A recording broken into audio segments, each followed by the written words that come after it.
anniversary is not a big deal. Not a big a deal as I thought it was gonna be, maybe, I don't know.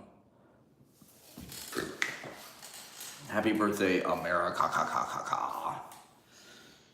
I just thought I should go live. I haven't been live this week. I've been busy. I've had a lot of clown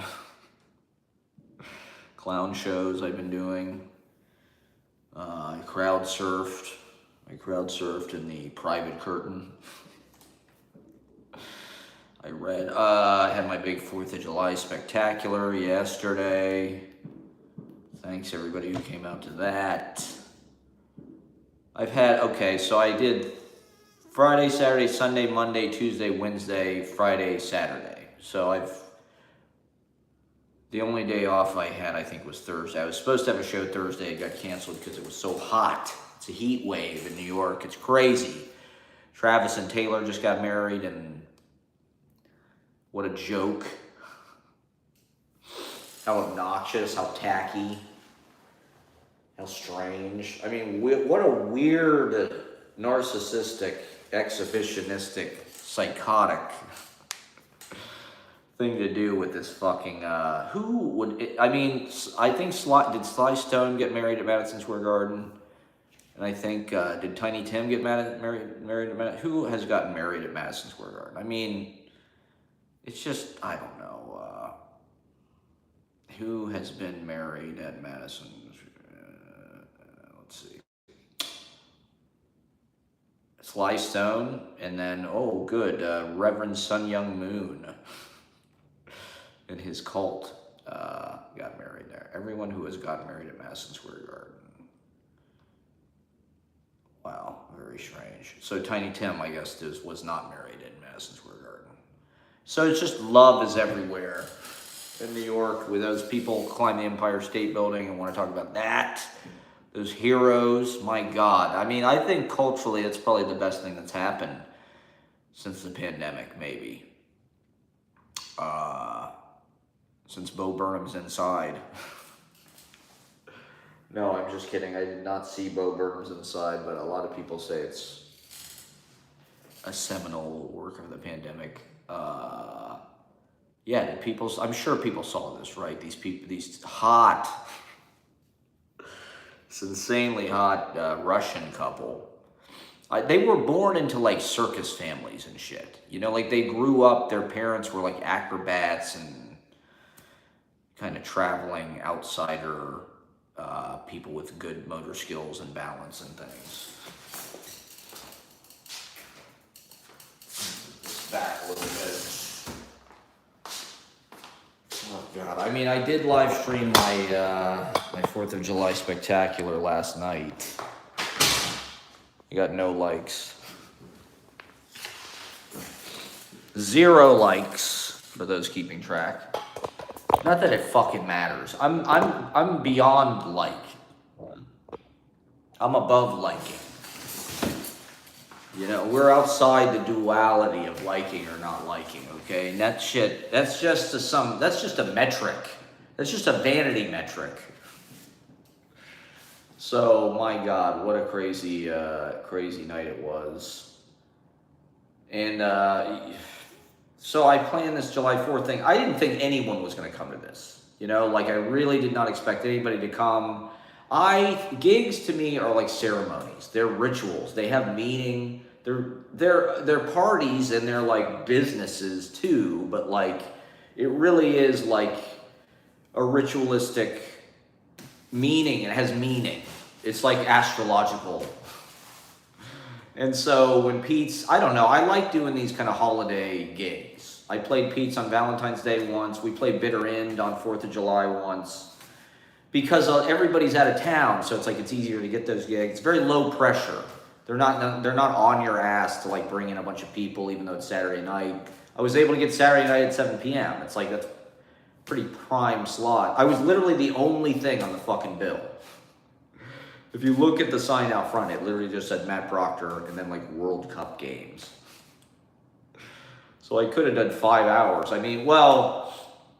We also had a party here, not really a party, we had some people over. And it was amazing. My God, the fireworks in this fucking neighborhood were fucking unparalleled. I've never seen anything like it. It was like being in Moulin Rouge. It was just like magical fireworks, literally 360 degrees everywhere. People were blowing up, you know, I don't even know how they got the money for this stuff. Was that SNAP? Is that their SNAP benefits?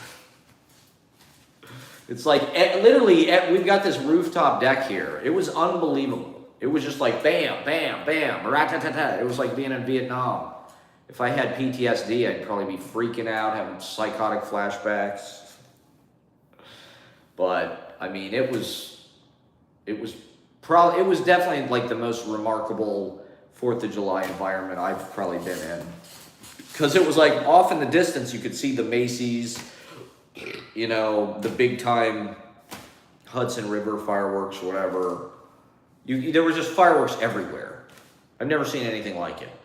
I've been in a plane once on 4th of July. We were landing. You could see fireworks all over the place. But this, it was just like you went up on the roof and it was like you're just in. It was like being in the fireworks display. It was crazy. It was so patriotic. It's not that I wouldn't say like I dislike fireworks. In fact, I usually make it a point to watch the goddamn fireworks on 4th of July. It is something that generally every year, like, I do watch it. I do find a fucking way. It is a priority for me. I can't say that's because of like America or anything like that. It's more just like the ritual of blowing shit up. Red, white, and blue fucking explosions. It's kind of a weird. This country is so fucking gun happy and trigger happy and weapons and arms dealer. It's just a big fucking arms dealer. And I barely scratched the surface. I barely scratched the surface. There's just so much to cover. I didn't want to make it overly pedantic like these live streams. The live streams are my chance to like really unload politically or whatever and go into all the finer points. But this, I wasn't sure what the hell I was going to do, to be honest. It was just going to be some kind of melange of all the different shit I've been doing recently, clown stuff, trying to give it to the audience, send it out to the audience. It was a live stream, totally. It was a chance to confront and just explore the themes of this semi-quincentennial or whatever you fucking call it, 250. It just seemed like there was a big hole in the schedule. No one was really taking responsibility for this holiday, even Trump and all that shit. It's like, where the fuck did their celebration go? I didn't even see. Did they have Sugar Ray, Beach Boys, Mark McGrath, John Stamos, Beach Boys, or which Beach Boys did they have? They're all dead. Did they have fucking Al Jardine? Or did they have Bruce Johnston? I mean, so somebody had to fill the void. And so I encourage people to watch my fucking show that I did yesterday. It's under the title Happy Birthday America. And I don't know. It was relatively tame. Like I said, I think I probably did about an hour, maybe. Something like that. The live stream's an hour and 20 minutes, so I did at least like 45 minutes or something of just like free associative riffing. Everybody's favorite thing of heteronormative straight white man getting on stage and free associative riffing, mansplaining for fucking ad infinitum. But it's like I booked it on a holiday on purpose because I really didn't expect anybody to come. It's these gigs are purely symbolic. They're optional. It's an experiment for me too. Like at Pete's, I'm not sure that they typically. I didn't want them to think I was doing like stand-up comedy, even though it probably most resembles that maybe to the lay person. It was not an excuse for me to just do like an hour of fucking bad stand-up comedy. It was more, just like, hey, this is a ceremonial kind of investigation, grappling with whatever the fuck popped up about America 250.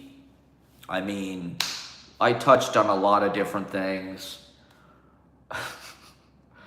You'll have to go back and watch it. I mean, Gwen liked it. Gwen said it was entertaining. Thank you for coming, everybody who came. I mean, I had, I think, 7 people. At one point, I think there were 10 people watching. So that's not terrible for a fucking 4th of July. It's like, you know, there's a million other fucking things you could do. And it was just, so I was just trying to combine kind of everything that I've been doing recently. I want to try to, you know, it's an attempt for me to do the live stream on stage, or more of like kind of a ranting. You know, the way I looked at it, it was like a Jello Biafra spoken word piece, you know, or like that used to be a thing in the 90s, like the Henry Rollins, when I was doing it last Monday. So last Monday at the open mic, Jack, the bartender, gave me a couple of sage pieces of advice. He gave me just like as much time as I wanted at the end of the night to just kind of like talk. While he's closing the bar down and shit, he said I could just talk. And so that'll be, you know, it gives me a chance. So I had, you know, a bunch of people walked out. But like I had a few people stay that were really into it.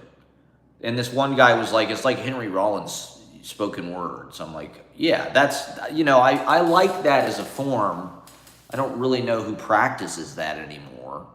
Who out there is doing like live spoken word, just like Jello Biafra does political. It's sort of like, it's not really stand-up comedy, but it's entertaining in a way. It's just a discourse, I guess. It's not really any different than streaming or lecturing, maybe.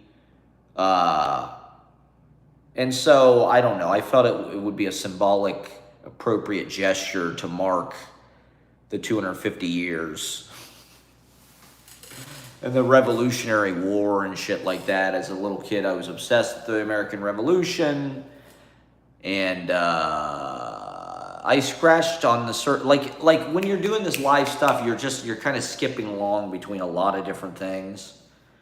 And I got into like this sort of talk. I was interviewing the audience. I've never done that before. I thought that was pretty, you know, it was a way to just kind of push back the boundaries. This whole week I've been doing these. I got really lucky to be booked on these, like this fucking event I did Tuesday. Holy shit, man. It was sold out. It was in the theater downstairs. Shout out to Cannon and Charles, right? Or, yeah, isn't that right? Hold on. Who booked me to host this fucking thing. My God, they did this play. It was a launch for like, I don't even know, their conceptual art project. They have this thing called Big Life. And so it was just like,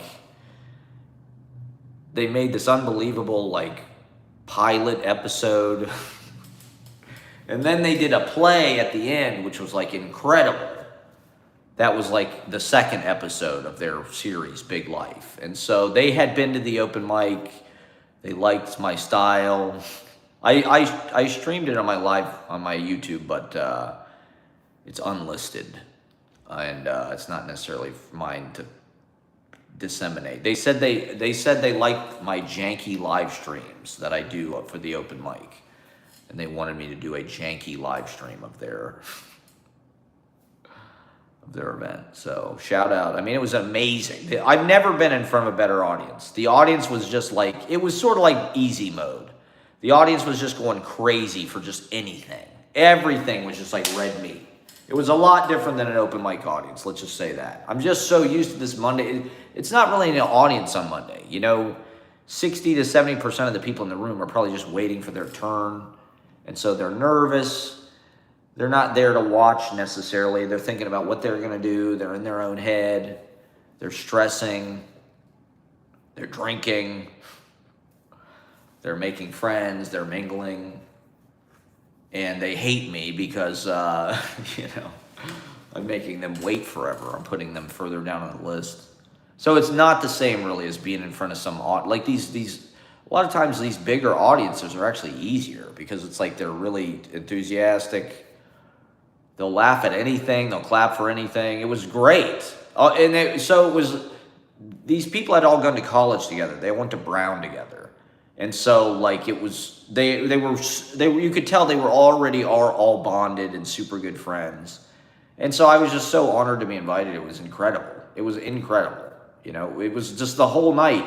People were it was a perfect audience for me. And for the thing, I mean, the people were fucking going wild, dancing. I'm like, at one point, I'm like, I want to see a mosh pit here. And then all these people got up and were dancing. So I was like, I'm going to fucking crowd surf at this. So I jumped out, and these guys caught me. So I crowd surfed for like probably 15 seconds. It was amazing.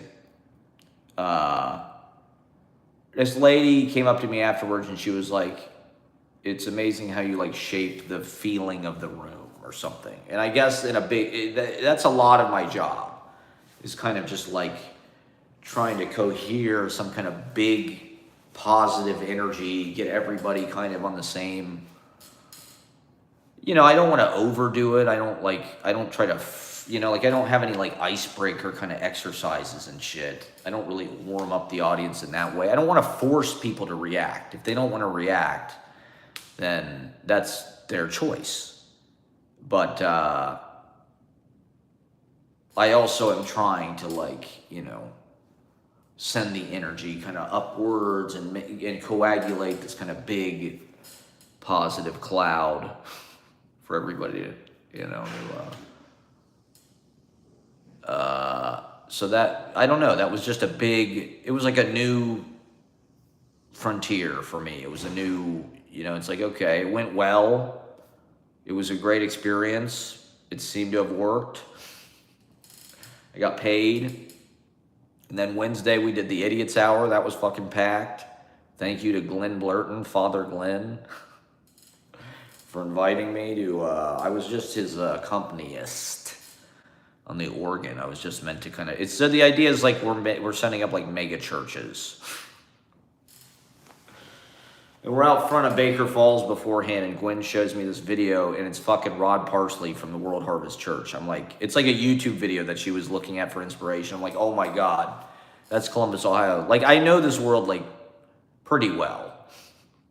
Not that I was ever, like, inside of that, you know, like, thank God. I was never, I mean, those places are super fucking creepy.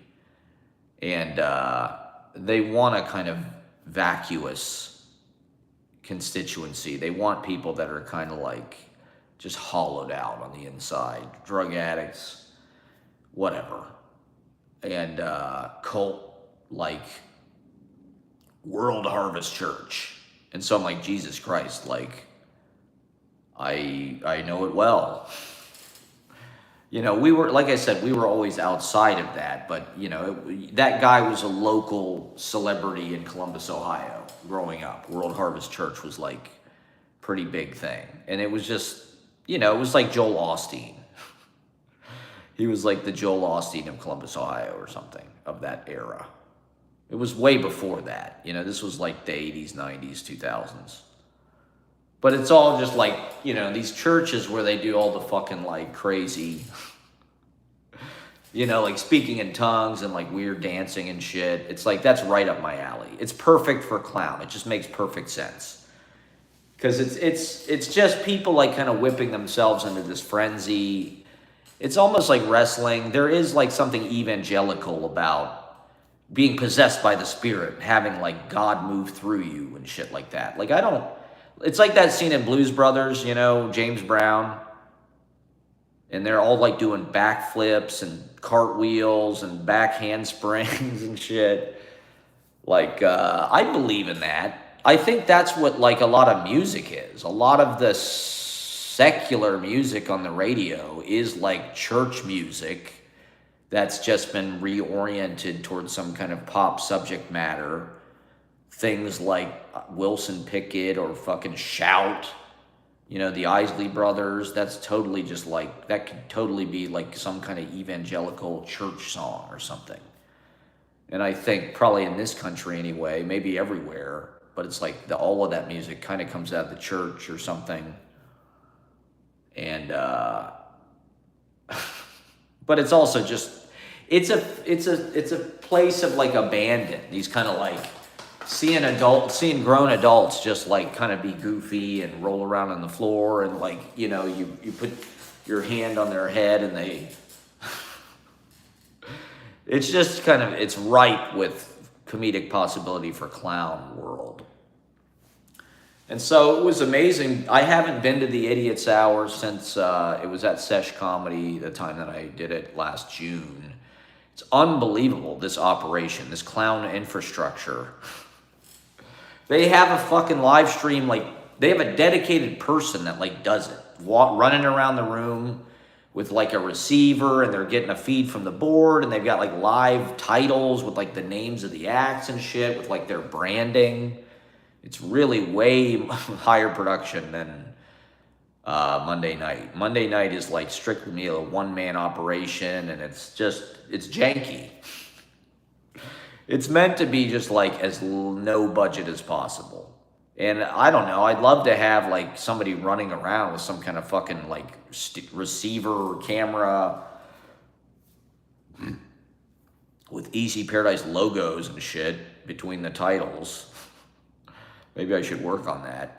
Shout out to Matthew Silver. I mean, he said he was inspired to live stream the Idiot's Hour by the open mic because I live streamed it. So I'm honored. You know, their live stream is way better than ours.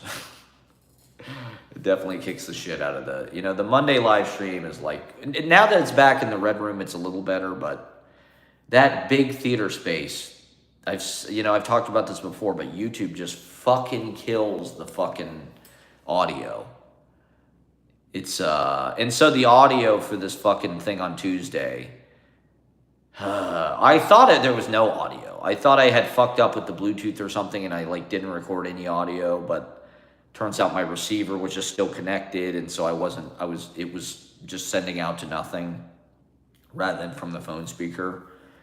But the audio is just like, it sounds like it was recorded under fucking water. It sounds like they're all goddamn snorkeling. But there is audio, so for better or for worse. I start off with a poem. So yeah, Jack let me do like, I encourage people to go back and watch the open mic on Monday, because I did do like 20 minutes at the end of it. Talking about height lengthening surgery and billionaire sperm donors. And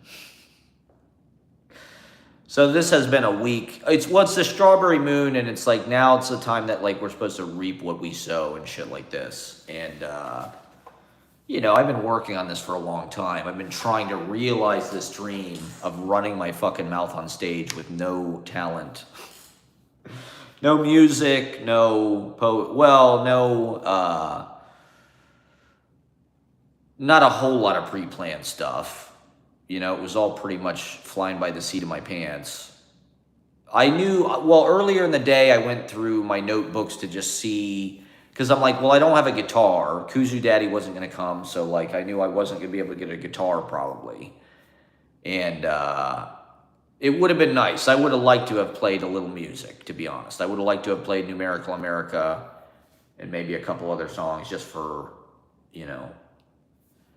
to just break it up a little more and give it another dimension. That's part of what I'm trying to, I want to do some improv, political monologuing. I want to do some clown stuff, physical, pratfalls, wrestling type shit.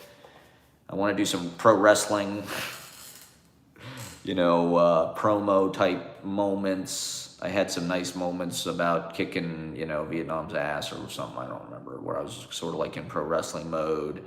I want poetry in it. I want, karaoke, backing tracks. I did Living in America. I want sound bites from fucking TikTok. So I'm trying to combine basically all of these tools that I've been using for the last, year or so. It would have been nice to have had a guitar. The guitar was the thing that I felt like was probably missing the most. But I don't know. There's also something super metal about just doing spoken word. Like your Jello Biafra at fucking, Lollapalooza, Woodstock 94. Comfest. He used to do it at Comfest. That was, or like maybe once or twice. He was like one of the headliners of Comfest. He came in, he did his spoken word. That was like the biggest act that Comfest could get, was Jello Biafra's spoken word. Where he's talking about, I don't know, being a vegan or the cops or, you know, the Green Party.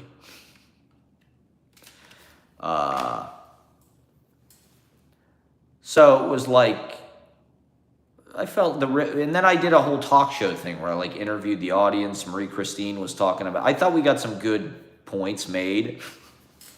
To me, it was like, I don't know, what's more American than talk shows and like Phil Donahue and going into the audience and letting the people have their voice too.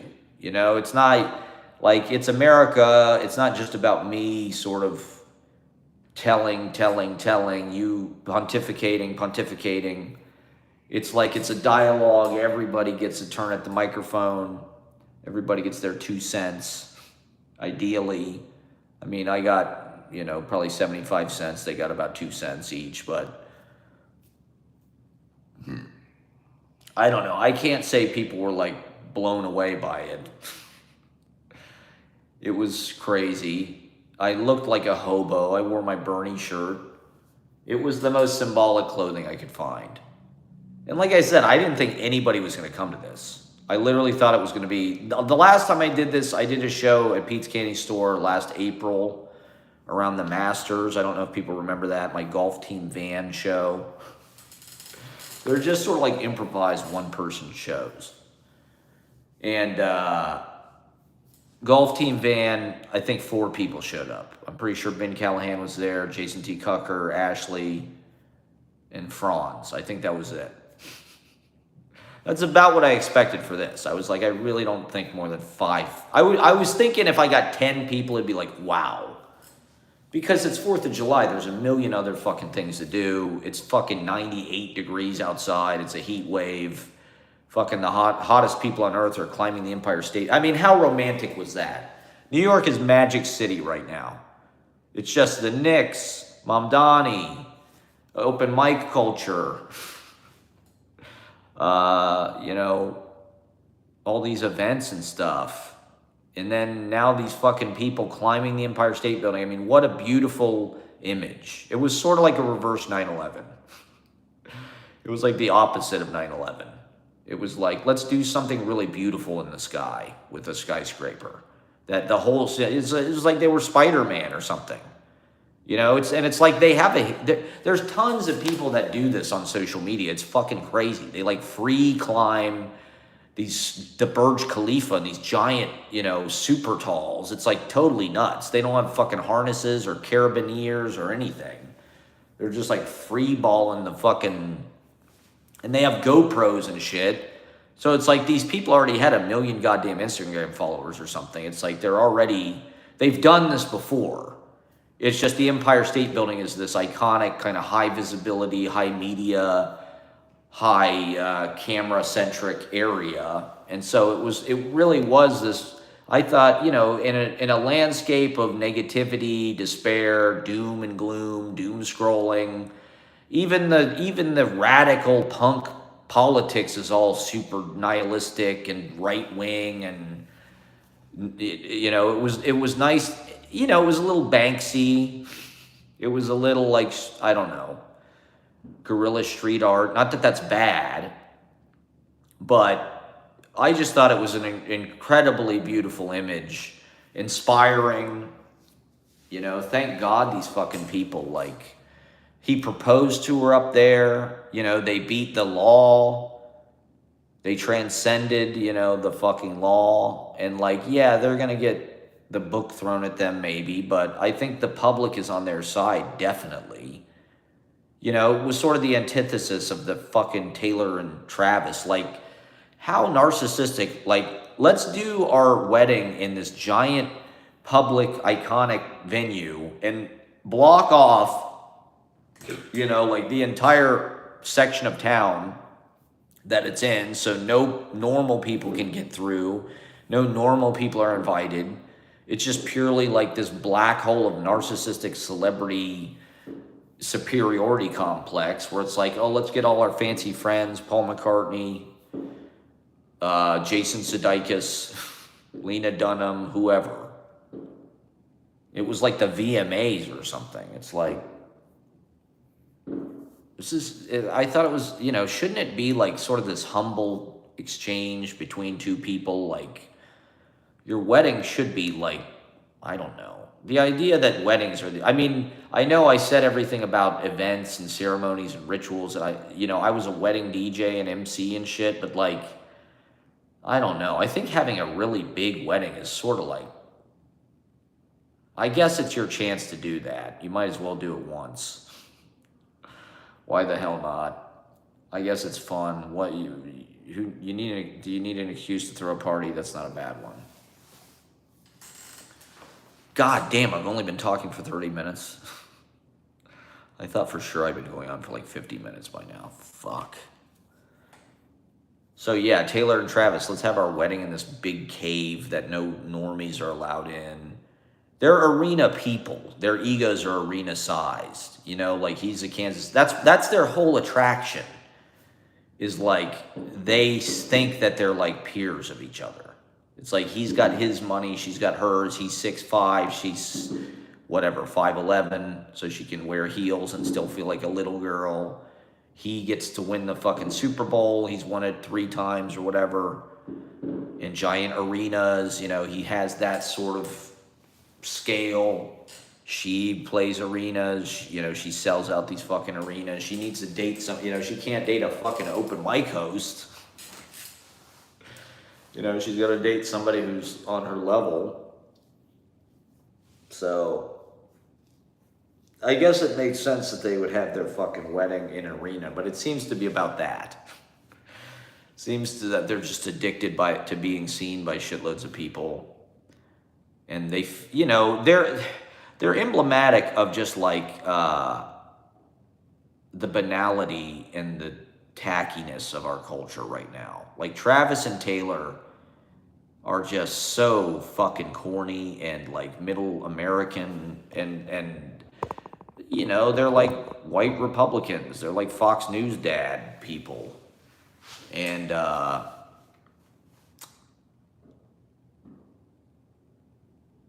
like Taylor Swift is kind of the queen of the transplants. She sort of worked her way into she's from Pennsylvania. She transplanted to Nashville to sort of work her way into country music.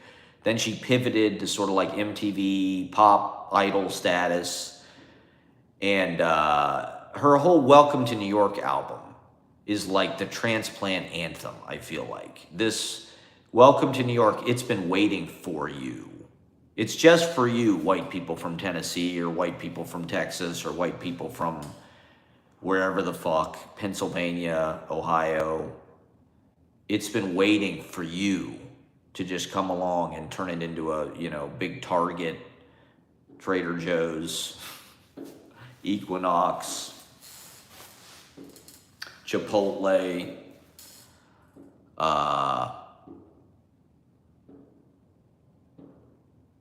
H&M,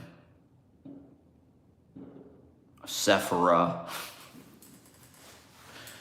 That's everybody's favorite. CVS. That's everybody's favorite death knell of New York is that Sephora on St. Mark's Place, where the Continental used to be. That's probably the greatest example of like the gentrification cycle. Tore down the Continental, where you used to be able to get 5 shots for $10. That was like the gateway to St. Mark's Place in the East Village. Like Astor Place into St. Mark's, that was like the gateway into kind of the freaky, interesting Tompkins, Avenue A, Alphabet City. And now it's just like that whole area has been carpet bombed by normies. It's like Jared Kushner people.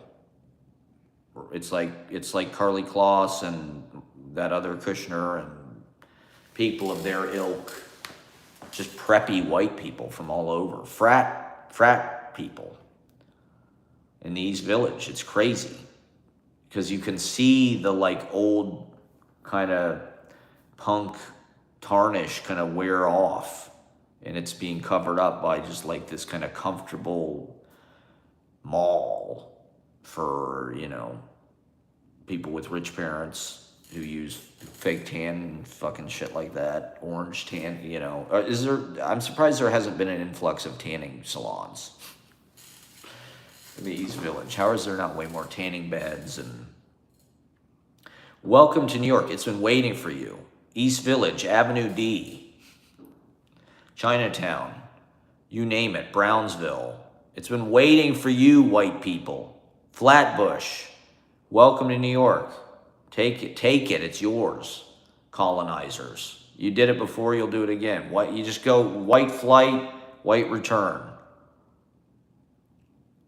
What are you gonna do, people? And so, Taylor and Travis are the king and queen of, just jocks. They're just jocks.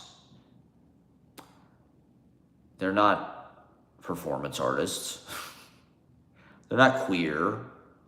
They're not ostracized. They're not marginalized. They're the epitome of privilege, really. They're playing stadiums. They're billionaires. They're elite. They dominate popular.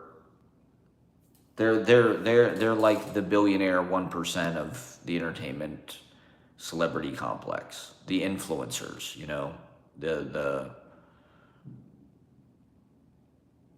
wannabe. I guess everybody wants to be famous now, or most people do, and there's a clear hierarchy to how well it's working for all of us.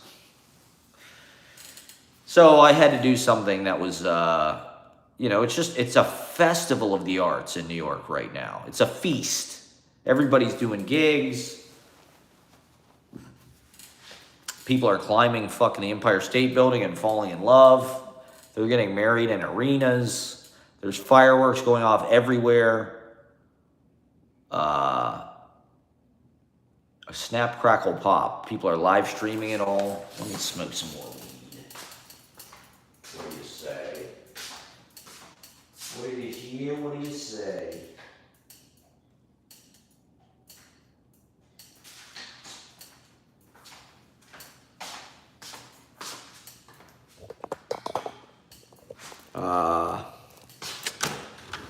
Should we talk about politics?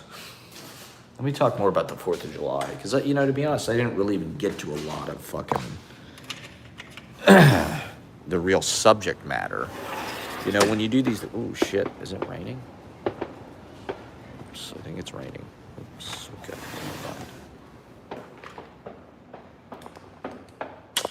can't get my fucking camera wet and shit.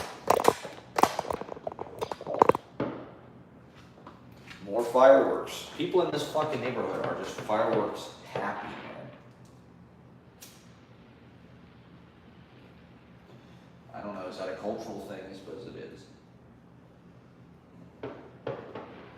They're literally still going off over here.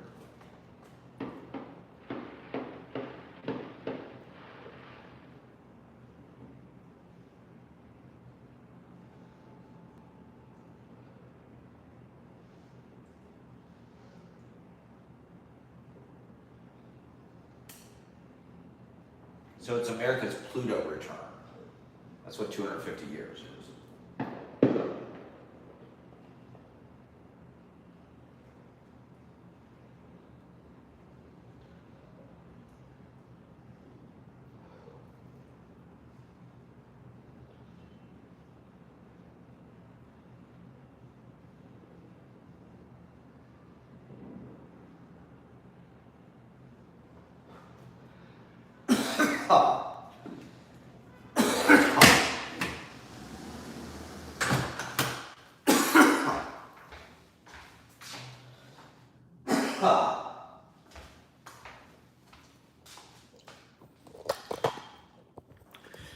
So it's America's Pluto return, which is like, I don't know, it's a seminal event. They say, this is everybody's favorite fact to regurgitate recently is empire's last 250 years.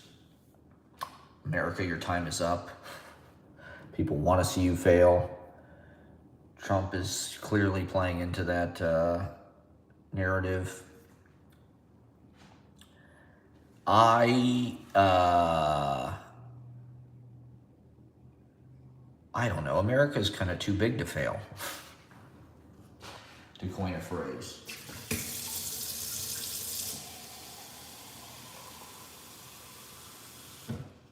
I just think like the resources available in this country, if you look at it versus other places in the world, like I don't think America is going to ever like be like one of the weaker, I mean, any more than it probably already is. I don't know. Like it might not be like the sole global superpower or this or that, but like America has a lot of things to sort of like fall back on. Strategically, you know, it's in an advantageous position. It's isolated. Even though we're completely like self-destructive and like seem hell-bent on our own kind of like bringing the empire down from within, destroying the government. I mean, I think in some ways January 6th was like the end of this fucking country. Like the fact that that happened and like they literally got away with it. Now they're getting like money. They got pardoned. Like that's treason. That's like, and now this guy's back in office. It's like, that's kind of fucking insane. I think if the founding fathers were alive, they would all be canceled. You know, like, I saw this thing, and supposedly Thomas Jefferson wrote something into the Declaration of Independence, I think, about how they did not want slavery. There was a whole paragraph about how they thought slavery was inhumane and this and that, and they weren't going to do it. And they cut it out because they didn't want to piss off the South or whatever. It got edited out. And so I think it's easy to look at these guys in sort of a black and white way. You know, like Thomas Jefferson had sex with his slaves. He owned slaves. They all owned slaves.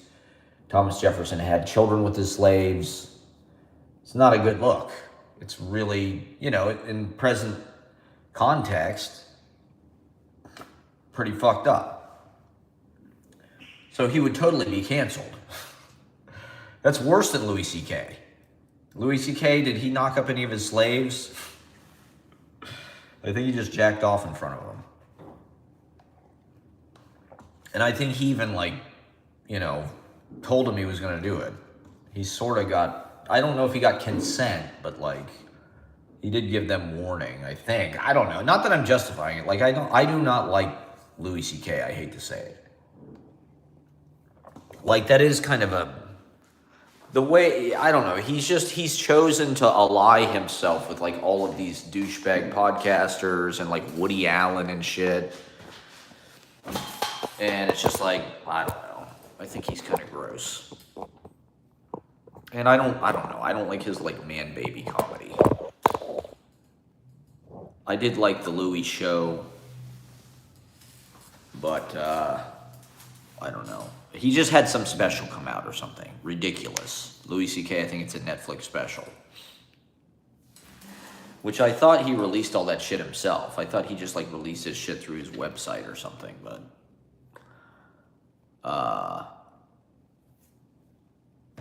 so, I mean, in that sense, how different are the founding fathers than, and how ridiculous is that idea even, founding fathers?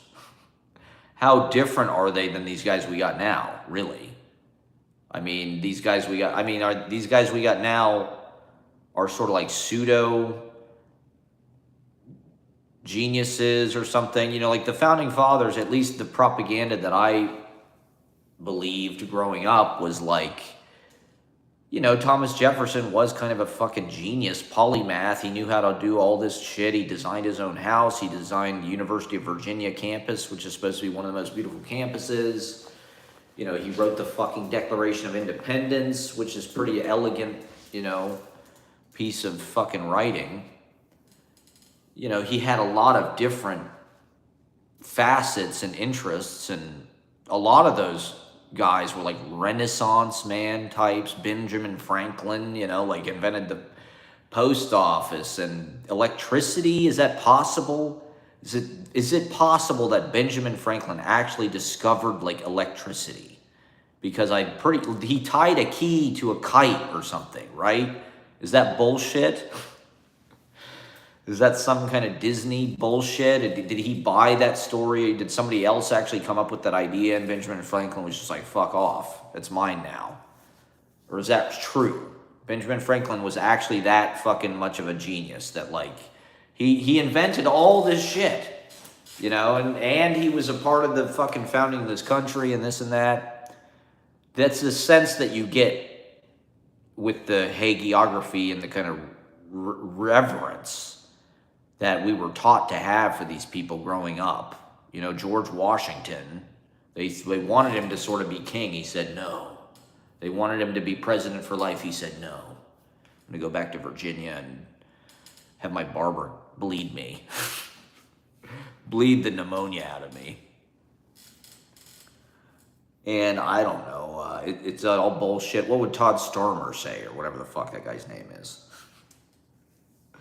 What does the woke history say? I mean, I definitely think it's time to reassess and all that, but is America like this unique architecture of government that sort of influenced the whole rest of the world for the better? We seem to be reverting to feudalism. People seem to have forgotten the value of even like a semblance of a democracy. When I was growing up, it seemed important. Like, it did seem like people cared a little bit and like thought of the country as sort of a democracy. And then fucking Bush versus Gore happened. And I guess just showed like it didn't actually matter what the voters did. And then 9/11 happened, and then the wars happened, and then et cetera, et cetera. And here we are. This country is like damaged. We're like, the last 25 years have been pretty brutal to this country in a lot of ways. It's been self-destructive. It's just like they cut more of the budget to give tax cuts to rich people. They've been bleeding the country dry with these wars. They create tons of like mental illness through stress, violence, drugs, opioids, lack of things to do. Everybody's bored, so what do? They just fucking take drugs all day. Everybody's on meth. I mean, the founding fathers, I saw it was like the bar tab for like some party they had like shortly around the time of like the revolution or whatever. And I think it was somewhere in New York even, maybe that Francis Tavern thing or something. And it was like unbelievable the amount of booze these guys drank. It was like, fucking 20 bottles of wine and fucking all this rum and this and whiskey and this and that. I don't even fucking know. It's just like crazy how much these motherfuckers could drink. That's all they had. It's like they didn't have medicine. It's like you got a fucking infection and just like, okay, well, now you drink. How do you treat it? You can't drink water. The water's probably fucking poisoned. It's probably got fucking bacteria in it. You'll get fucking, some kind of stomach virus. So we're just gonna drink fucking, whiskey or sherry. We're gonna drink sherry all the time.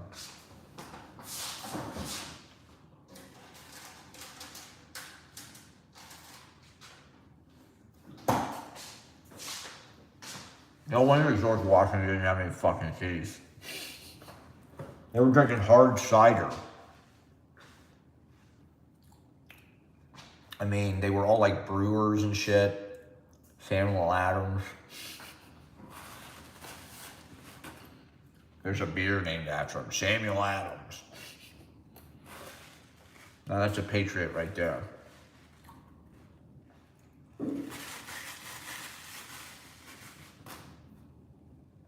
It's all bullshit.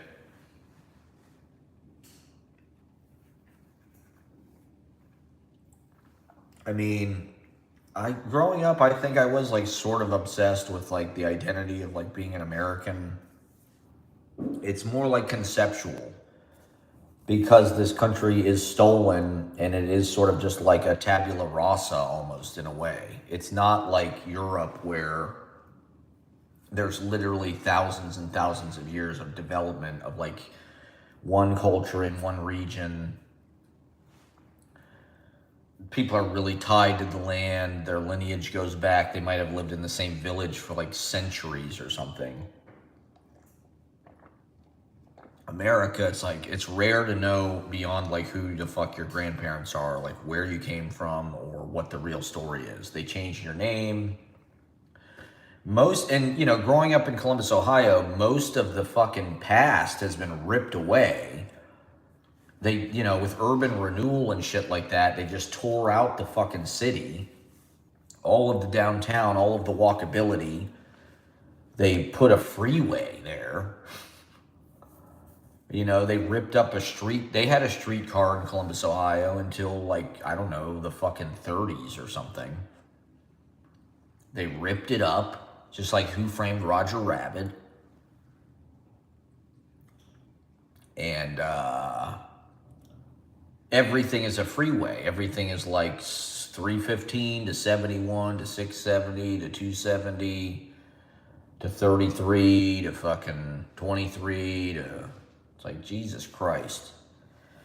Everybody's driving around in their own car. At a family, you know, any kind of family function, there'd be like fucking 12 cars there. It's like, goddamn. This is a boon for the oil and gas industry and the automobile industry. And it just erases your sense of like being tied to the place. And it's not your place, you know, it belonged to indigenous people, the Lenape, whoever, you know, wherever you are. And so it's dangerous maybe to know. Into what I know, a lot of my relatives fought in wars and shit, to be honest. Like, my grandpa was in World War II in the Navy and in Korea. He was super eager to join. He joined twice. My other grandpa, I'm pretty sure, was in the Army.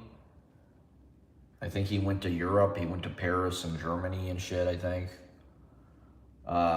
You know, my uncle's in the Marines. You know, my cousins are in like the National Guard, some of them, I think. My friend was in the Navy. Who else? My uncle was in the Army. It's like,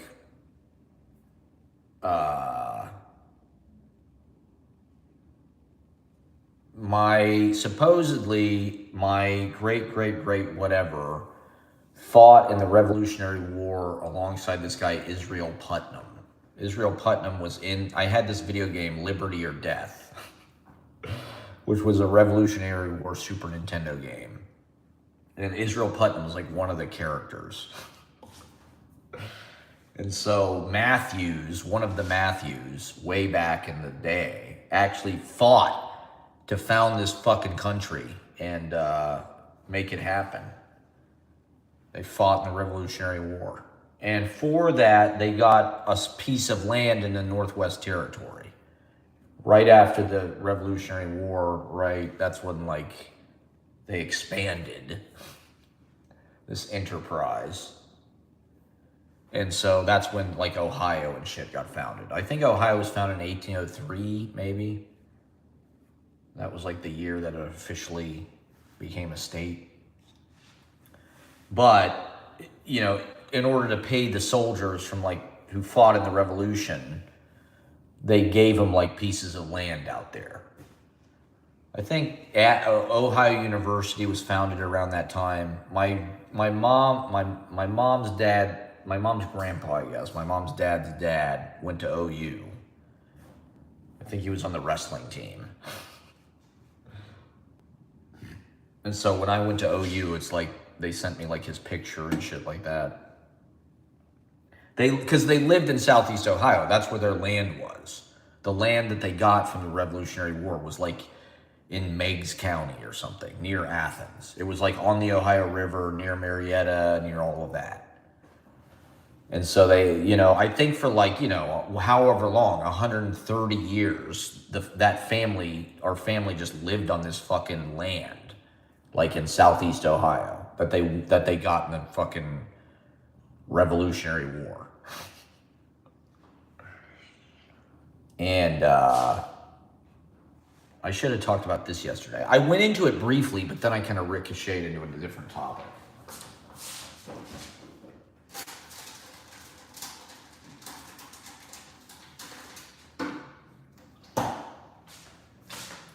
It was like a farm, And my grandpa would tell stories about it. Because I think he grew up there a little bit. It's sort of like my dad is always talking about, there's this narrative in America where like, and maybe just in like society where like, people lived on farms. In the 19th century, it's like, that's what you did in this fucking country. It's like people lived on farms. There was no electricity. There's no light bulbs. Like,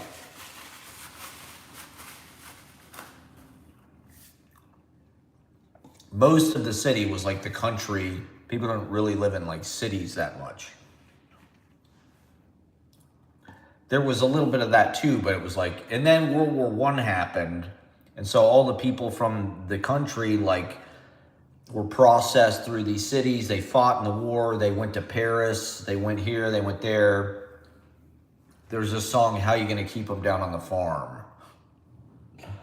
After they've seen Paris.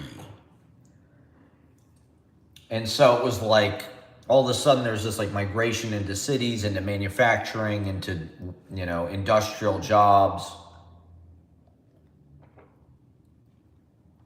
It's sort of like Days of Heaven is kind of about that. Days of Heaven is like, they're in the city, they get a job in this fucking farm, they go to the farm, they're like itinerant seasonal workers, they're like migrant workers. But like with industrialization, with electricity, the Tennessee Valley Authority, shit like that, it's like people's lives transform from being like these isolated rural country farm lives where it was like the government really didn't interfere that much. It was like you were a pioneer or something. You were like one of the only people out there. In like 1790 or whatever, when like the Matthews went to goddamn Meigs County, it was like Marietta, I think, was the capital of Ohio, or, it was like maybe the biggest city because it's on the Ohio River, other than Cincinnati.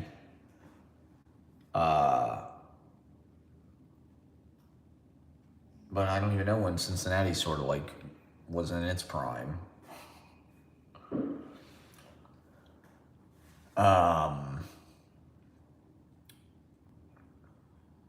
And so what happened with my family was my grandfather, or my great-grandfather, I guess, I think he was like the superintendent, or he was like a teacher or something in the Athens school system. They lived in Athens, I think. Or like, I don't know. He worked in, he had like he was a superintendent or a teacher, or maybe both. And he met his wife, or who would be his wife, who was like another teacher. And like the idea was like they weren't allowed to date because you couldn't date like a colleague or whatever. And so I think they sort of did it in secret. And then they got married and moved to Columbus, basically, in the 1930s, at the beginning of the Great Depression or something. I don't know if that was like a scandal, if it was like, oh my God, these two teachers like eloped, and because they couldn't, it's against the rules to like, it's a big faux pas or something to like date your colleague. But, that's love, I guess. That's that's like when people marry for their feelings. And so, that was like the beginning. It sort of coincided with like the migration. You know, it's like they lived on this land in Meigs County for like 130 years, and then all of a sudden they packed it up and they moved to Clintonville. You know, where there's like a streetcar, there's movie theaters, there's an amusement park, there's Ohio State. It's a big city comparatively. And, you know, our family has lived in Columbus since then. Not Meigs County. Not the parcel of land that was like a result of this participation in the Revolutionary War and being so in a certain way, you know, like karmically, I guess in some way I am like tied to that. You know, I don't know exactly what my dad's family's, I think they lived in Illinois.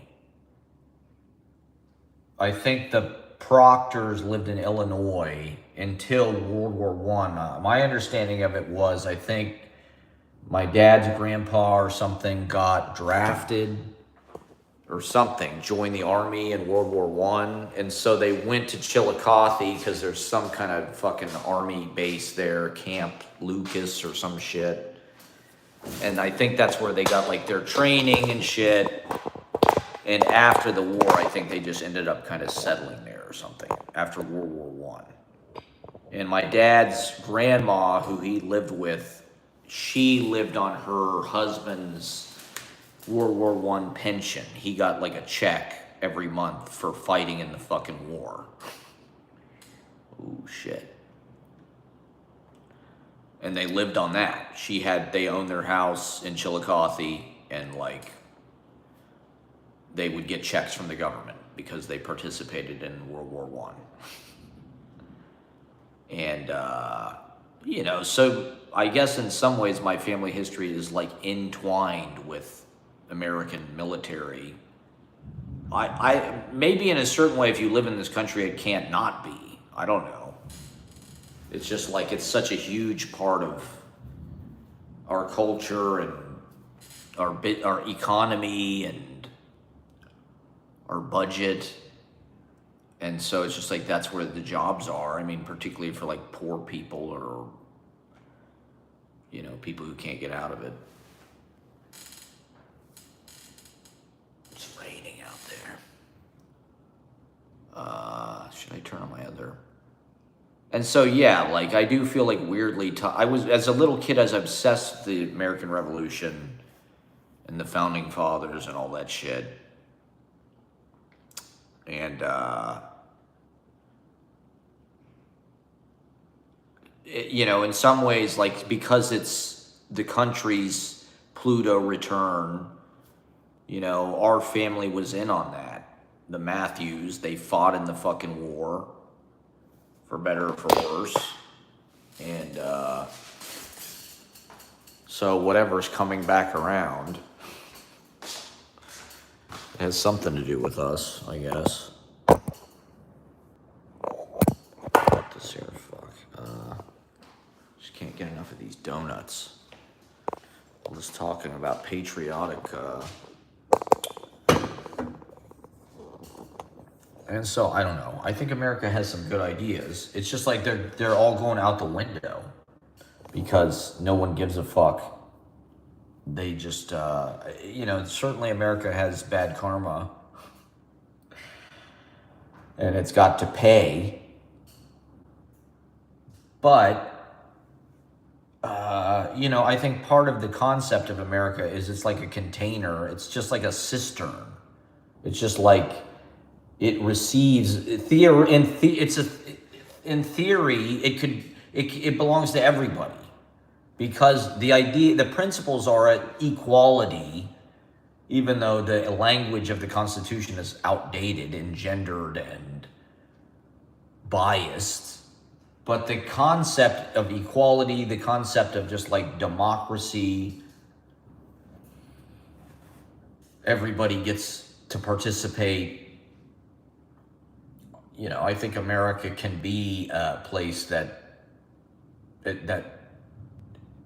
lives that value. You know, it's not that far off in a lot of ways. There is a lot of diversity. There is a lot of representation.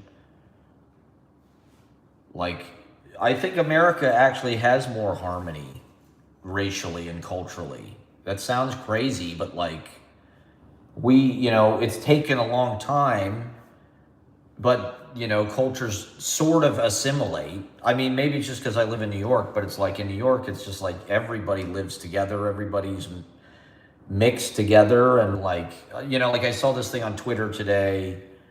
New York is culturally, I mean, it was ridiculous what the tweet was. New York is like culturally white or something, waspy or something. And I was like, no, if I had to think about like New York, real New York culture, it's like a lot of it would be Hispanic, Dominican, Puerto Rican, definitely. Black, of course, whether it's like the Bronx, out here, Harlem, all over the city, you know, uh,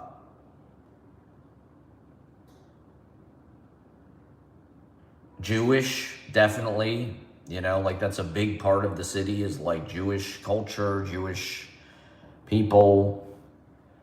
Uh, and then like probably like, I don't know, white artists, transplant people.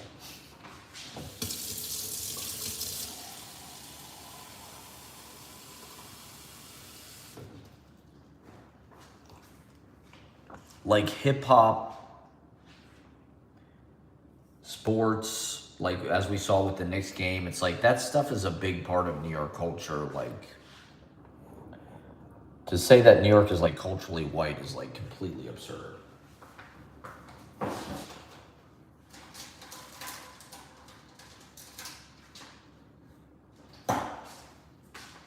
In my experience, I know way more native New Yorkers who have like New York accents and shit that are like Dominican than anything else. Like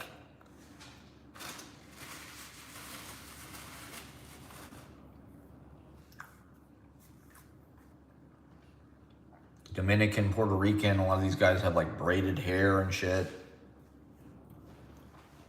dreadlocks. It's like that's like a big part of like the New York flavor, the New York identity.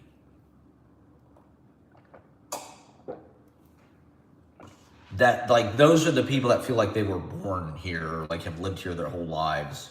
Like there's a lot of transplants from everywhere. There's a lot of Asian people, there's a lot of, whatever. But to me, like the most distinctly like native New York, if you wanted to say what cultures it's kind of like made of or something, or the things that feel most present to me as an open mic host. It's sort of, a nexus of a bunch of, different streams of artists and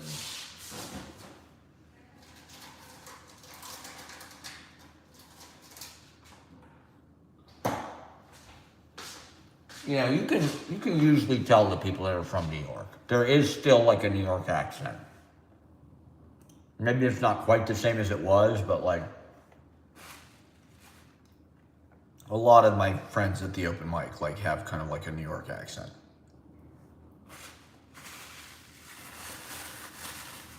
A lot of these people who do open mics and shows and shit, they live with their families or something. It's like they were born in New York, they've lived in New York, so it's like they live with their fucking parents and so it's like they can just go to a fucking open mic every day.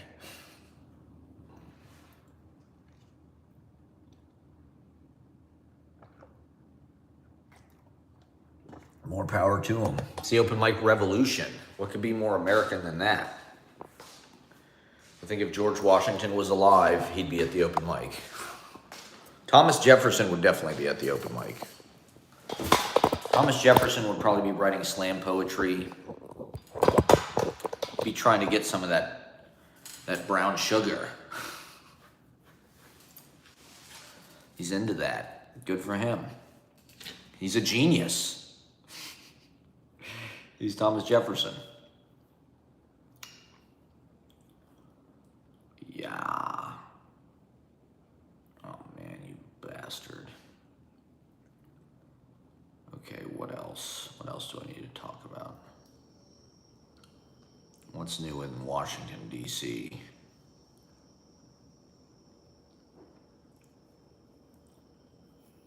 What's the newest fucking embarrassment, controversy?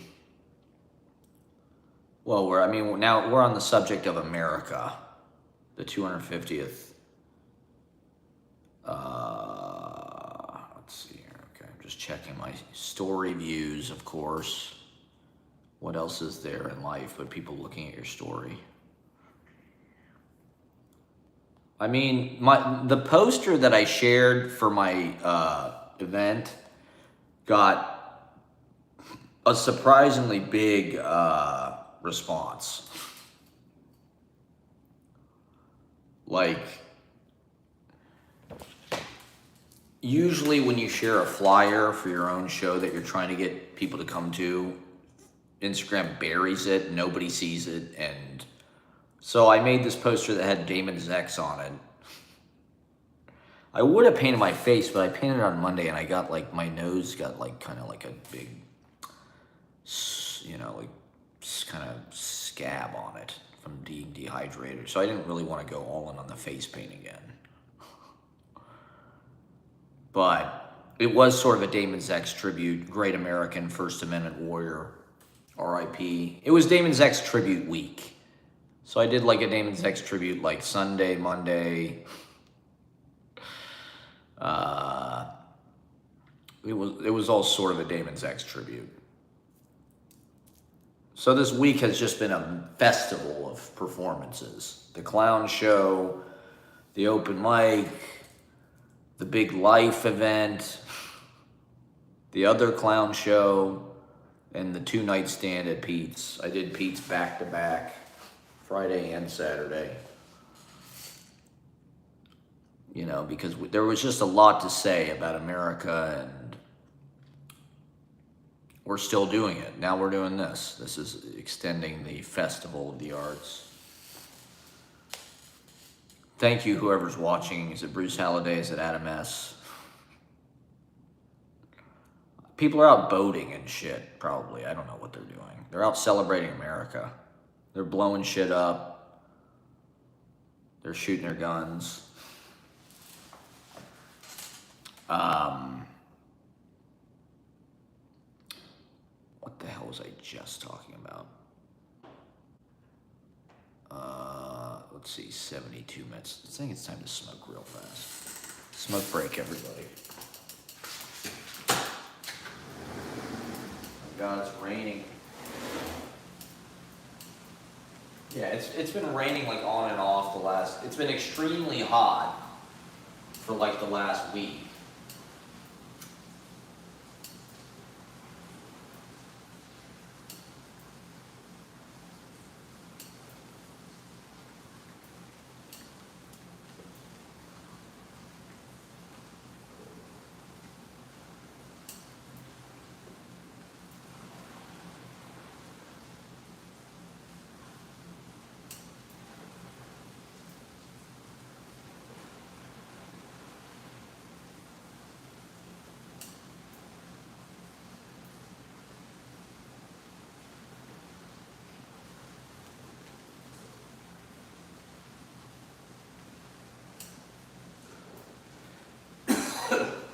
My Damon Zex memorial live stream was probably the most popular live stream I've ever done. I got 12 likes.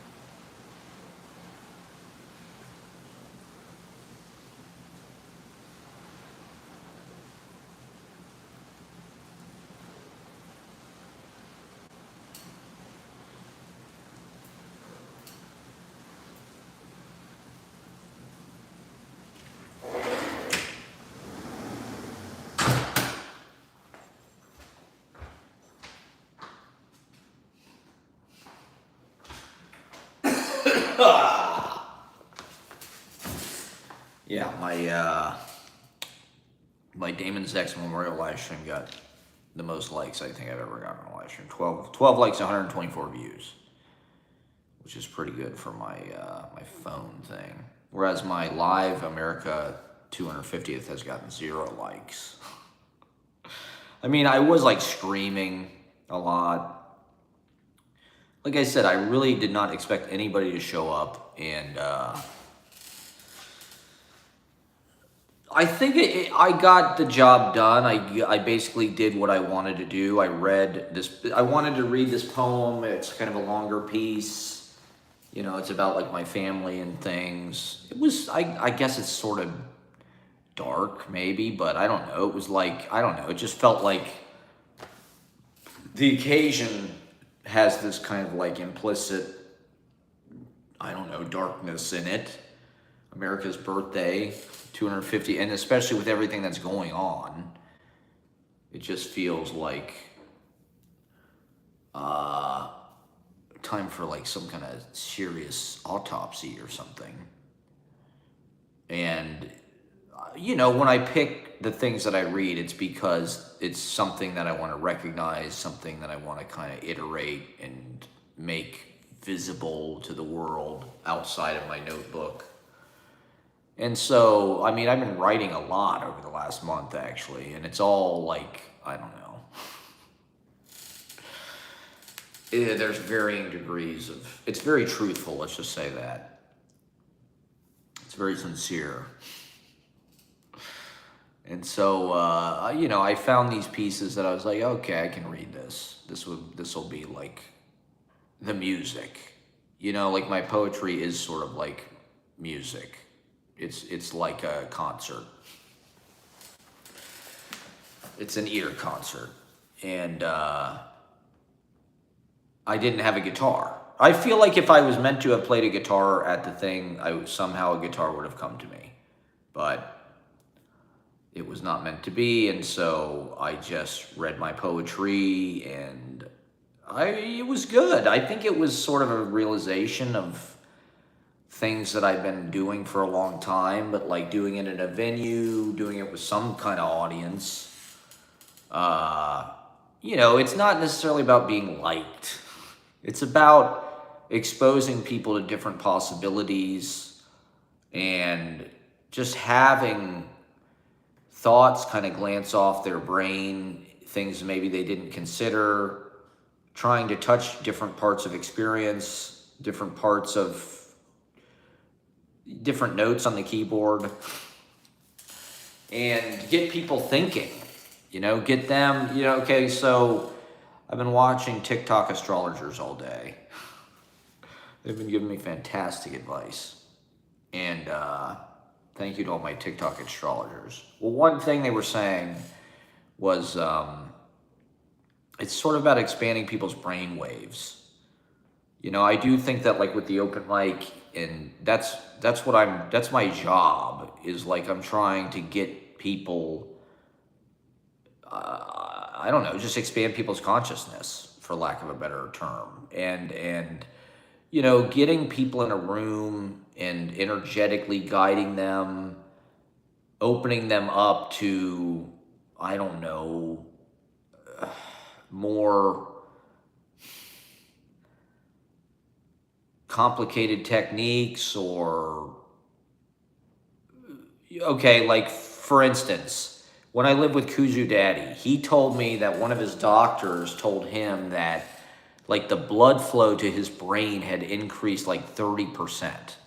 Since he had started doing open mics and like going to different stuff, performing his songs, it had like the blood vessels in his brain were like irrigating his brain like better, because he was like cognitively exercising and fucking like being out and, you know, performing, being around other people. It's like, you know, I don't know, it's like vibrations, right? It's like if you're surrounded by people on a high vibration, then it's like everyone's going to elevate. You know, it's like you want to be around people with golden energy somehow, and raising the vibration. And so, yeah, it's like with my poetry, it's more about like giving permission and doing and pushing back the boundaries. And that those are the performers that when I first moved to New York felt like very present, and those were the people that I admired. Now you see just a lot of commercialism, a lot of people just trying to do like a good job. Fuck that. Who cares? I want to scare the shit out of everybody. Or I don't know. I mean, for me, I'm still like learning. It's an ongoing process, but trying new shit, trying shit I haven't done before, irrigating people's brain canals with blood oxygen level by working at the top of your intelligence, or like, what is the clown thing? Working at the best of your abilities. And so, even if people, that was the effect these artists had on me when I first moved here. It's like a lot of performance art, when you see it, you're kind of like, wow, that's the worst thing I've ever seen. Like, what the fuck is this? Or like Bob Dylan concert. If you watch like any Bob Dylan concert in the last 20 years, and you're like a normal person, you're like, Jesus Christ, this is terrible. This guy sounds like a fucking donkey that is choking to death on, like, it's like, he sounds like Eeyore. And it's like, but I don't know. Or like Yoko. Yoko's like that. To the average person, Yoko's just like, oh God. So I was at something the other day, and somebody's like, I'll bet you like Yoko, don't you? I was like, yeah, I kind of do. I don't know. Where was that? Maybe that was at my gig. Somebody called me out for liking Yoko. Maybe it was I think it was at the poetry thing on Friday. Somebody was like, I bet you like Yoko, don't you? And I was like, yeah, she's great. I love Yoko. She's a genius. Why the fuck do you think John Lennon was so like enamored with her? He went to art school and shit. He got some pretty high-minded ideas. He was just able to disseminate it to like the whole fucking planet. That's pretty nuts. Yoko is a little bit more of like an esoteric kind of avant-garde, whatever. She was, the New York of the 20th century had all these people like John Cage or Merce Cunningham or, Jonas Mekas or Yoko, or, it's like they were still kind of present. Judith Malina, I mean, Warhol is like that. There were like these, I don't know, there were like these, like they were like sort of famous people, but they were also like very high-minded or something. And I just don't feel like you see people like striving for that anymore. It's like, or like those people just like exist less, or I don't know. Maybe they just sort of get like beaten into the pulp of just like the content stream or something. But that's what it feels like. It feels like people are gunning for that, or people want some kind of like popular success, or I don't even know what. And I think that's fine. There's a commerciality to it that I guess is demanded by the circumstances now. It's like everything's so fucking expensive and financialized, and everything's bilking everybody. What America's all about is scamming each other, ripping each other off, like we scammed the Indians, like we scammed, we don't even want to pay a fucking stamp tax. Go fuck yourself. I mean, it's crazy, the mythology of the founding fathers, and just like the presidents and the Louisiana Purchase and Manifest Destiny and Mount Rushmore, and all of it. The Badlands, the national parks, the Wolf Highways, Route 66.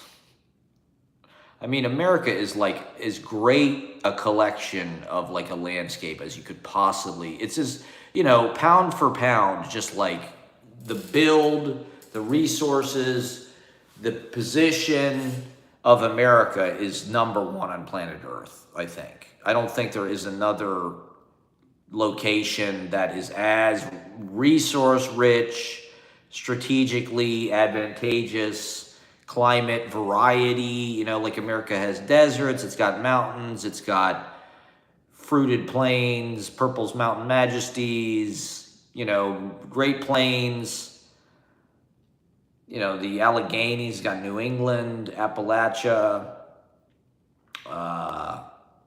you know, Vermont is spectacular, Maine, Cape Cod, Boston is amazing. You know, Rhode Island is interesting. I mean, of course, New York City is kind of weirdly in there too. Long Island, incredible. There's tons of shit in America to get like totally psyched about. And yet, they've humiliated the landscape with just like crass, it's just a big interstate. It's, you know, you can drive across the entire country and not see anything other than like chain stores, gas stations, fast food. That's it. Like when we drove to LA out Interstate 40 or whatever, it's like you can do that drive in like, I don't even know, 32 hours, maybe less. And we never went into a fucking real business. Maybe but one time. I think we stopped in some Mexican place to like use the bathroom. But it's like you just drive across the whole country and it's just like concrete. And you're driving 80 miles an hour the whole way. Like, and billboards and like, you know, Spotify. Like, it's a car interior comfort. It's, you know, it's like having a room of your house on wheels or something through the whole fucking McDonald's, Walmart, what's that place? Steak and Shake.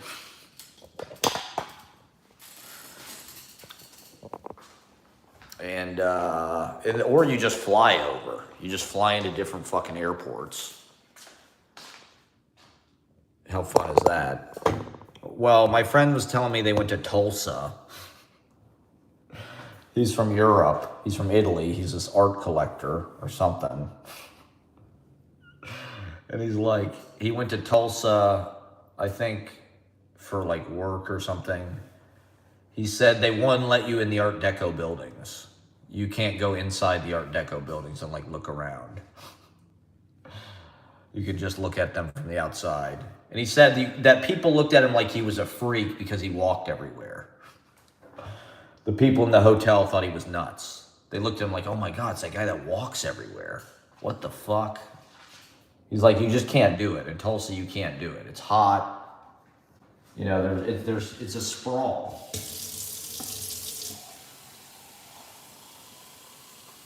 I mean, that's most of America. In Columbus, Ohio, where I grew up, like, if you did not have a car, there was a distinct feeling that you were like a loser. You know, like anybody that was taking the bus, anybody that was like having to have their friends drive them around, like your life, like you can't, how are you going to get a date? How are you going to go? How are you going to pick a girl? Like, what the fuck? Like, how are you going to go to work?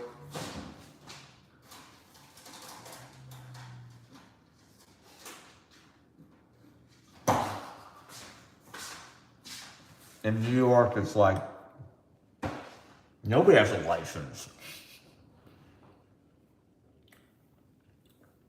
In New York and San Francisco, it's like no one has a driver's license. That's the one advantage people from the rest of America have over New Yorkers. We know how to drive. They don't know how to drive. It's part of the beauty of it.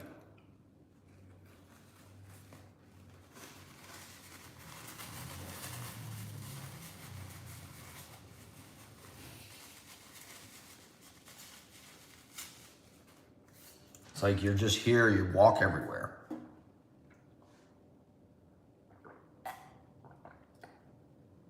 "89 minutes. We're celebrating Bob Hope's America, everybody.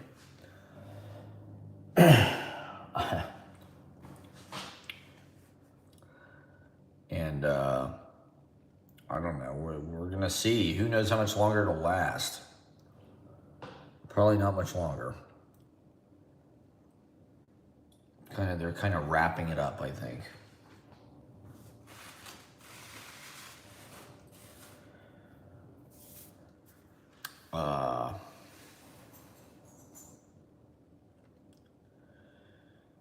Yeah, I don't know. This show, so I read a poem that was like 20 pages long. Oh, yeah, Friday.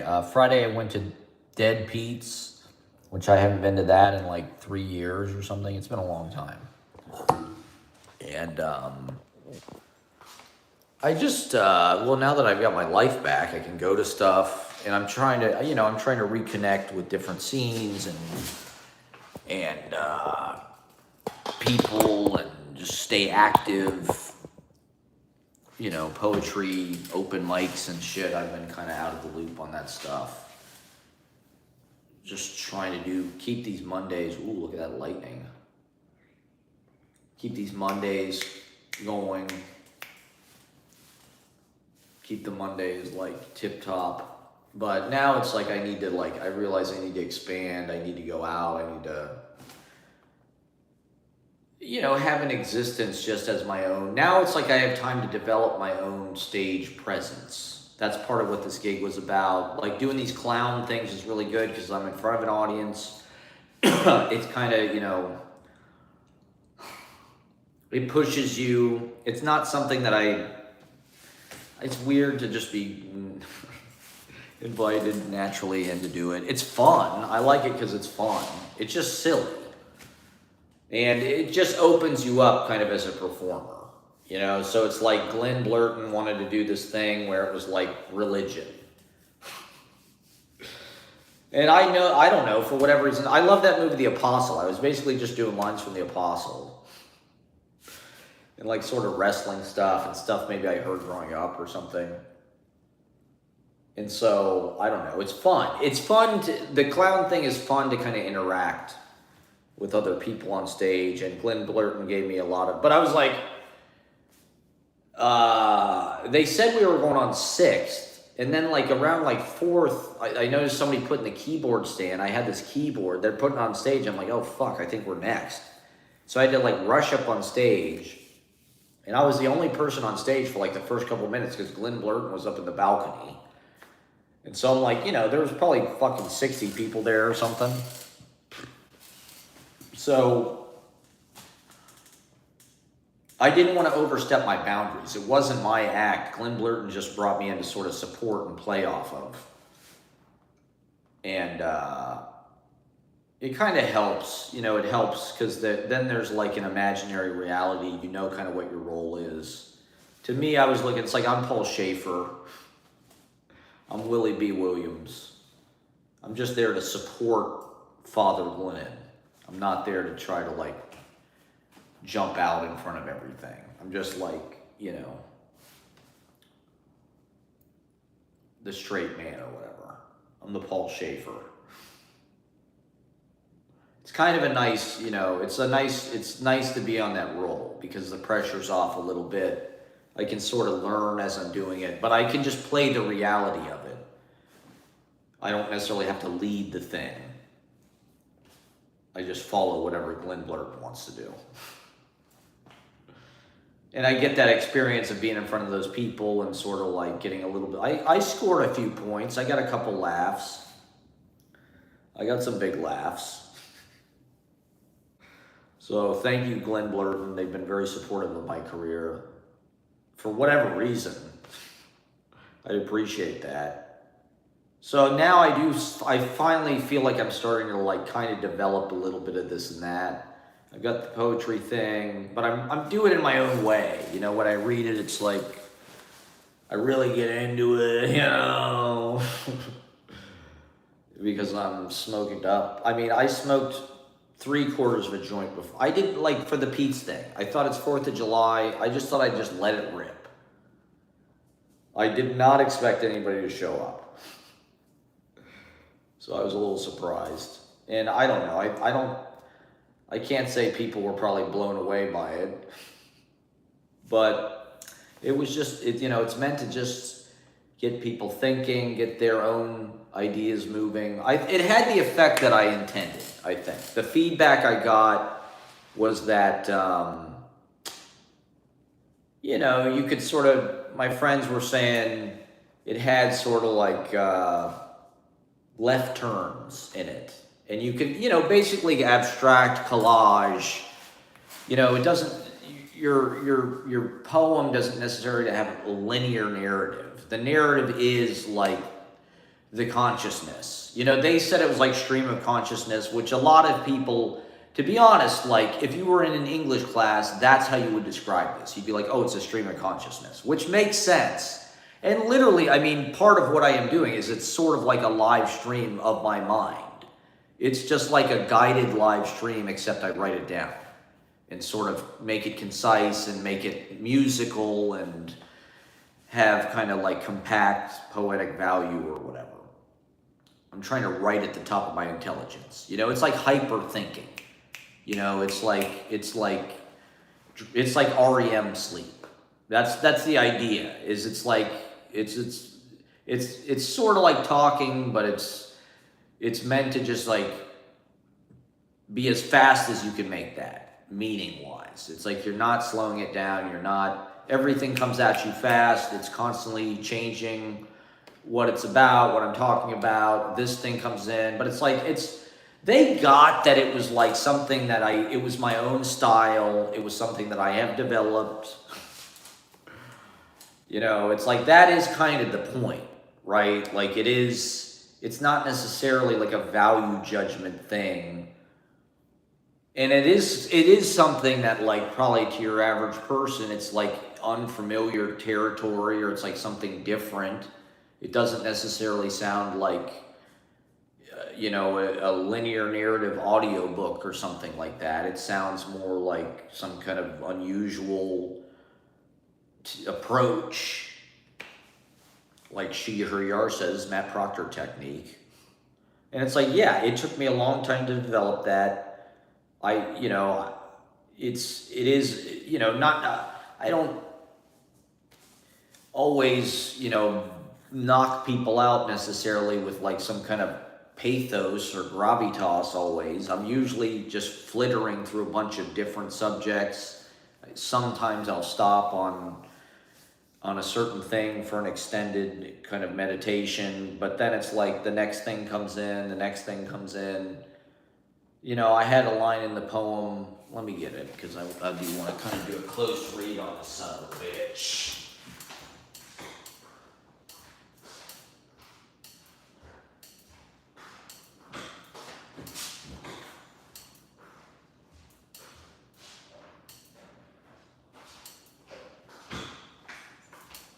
Explain what I was doing here. I had a nice line near the beginning. You know, I said a lot of things that I wanted to say.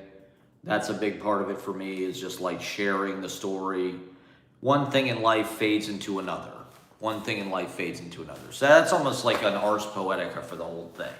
One thing in life fades into another. And so it's just like with these lines, it's the same thing. It's like, this happened, I was thinking this, here's a joke, here's, you know, fucking some political shit, here's, you know, like my personal life, here's a little bit of philosophy, here's something I read on Wikipedia, here's something about you, here's, you know, it's my diary. And so it's like, it's my life in installments, as you guys know, fans of the show, friends of the show, friends of the stream. It is like a companion to the live stream. It's a companion to all of the work, where it's just like, it's about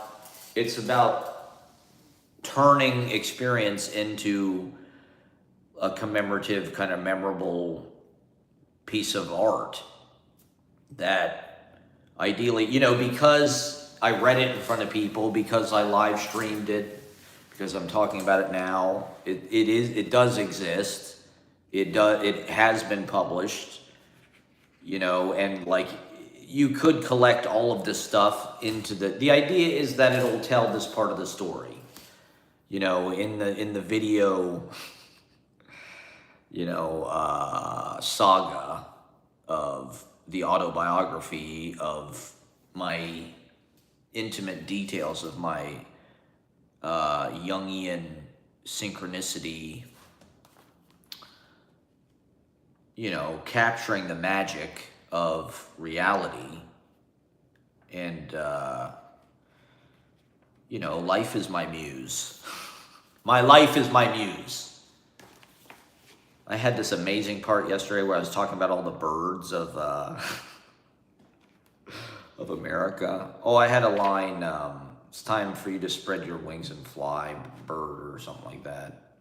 Just a total cliche. Time for you to spread your wings and fly. And then I went on all these birds. America, you bald eagle, you oriole. To be honest, it was pretty interesting. I gotta say, it was pretty interesting. Maybe I just looked like somebody on drugs going crazy, but I mentioned that in the poem too. And so, I don't know. I don't necessarily think my poetry has these kind of I'm not trying necessarily to show off how, I don't know. It's more just about the kind of, it's like this current, there's this current that keeps flowing out. It's about flow state, a lot of it. Live stream is really about flow state.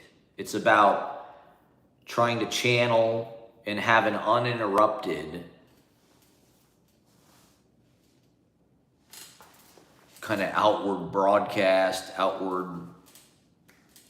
and so you get that with your pen and taking all these left turns and learning how to make this kind of segmented syntax into something that actually has a logic to it.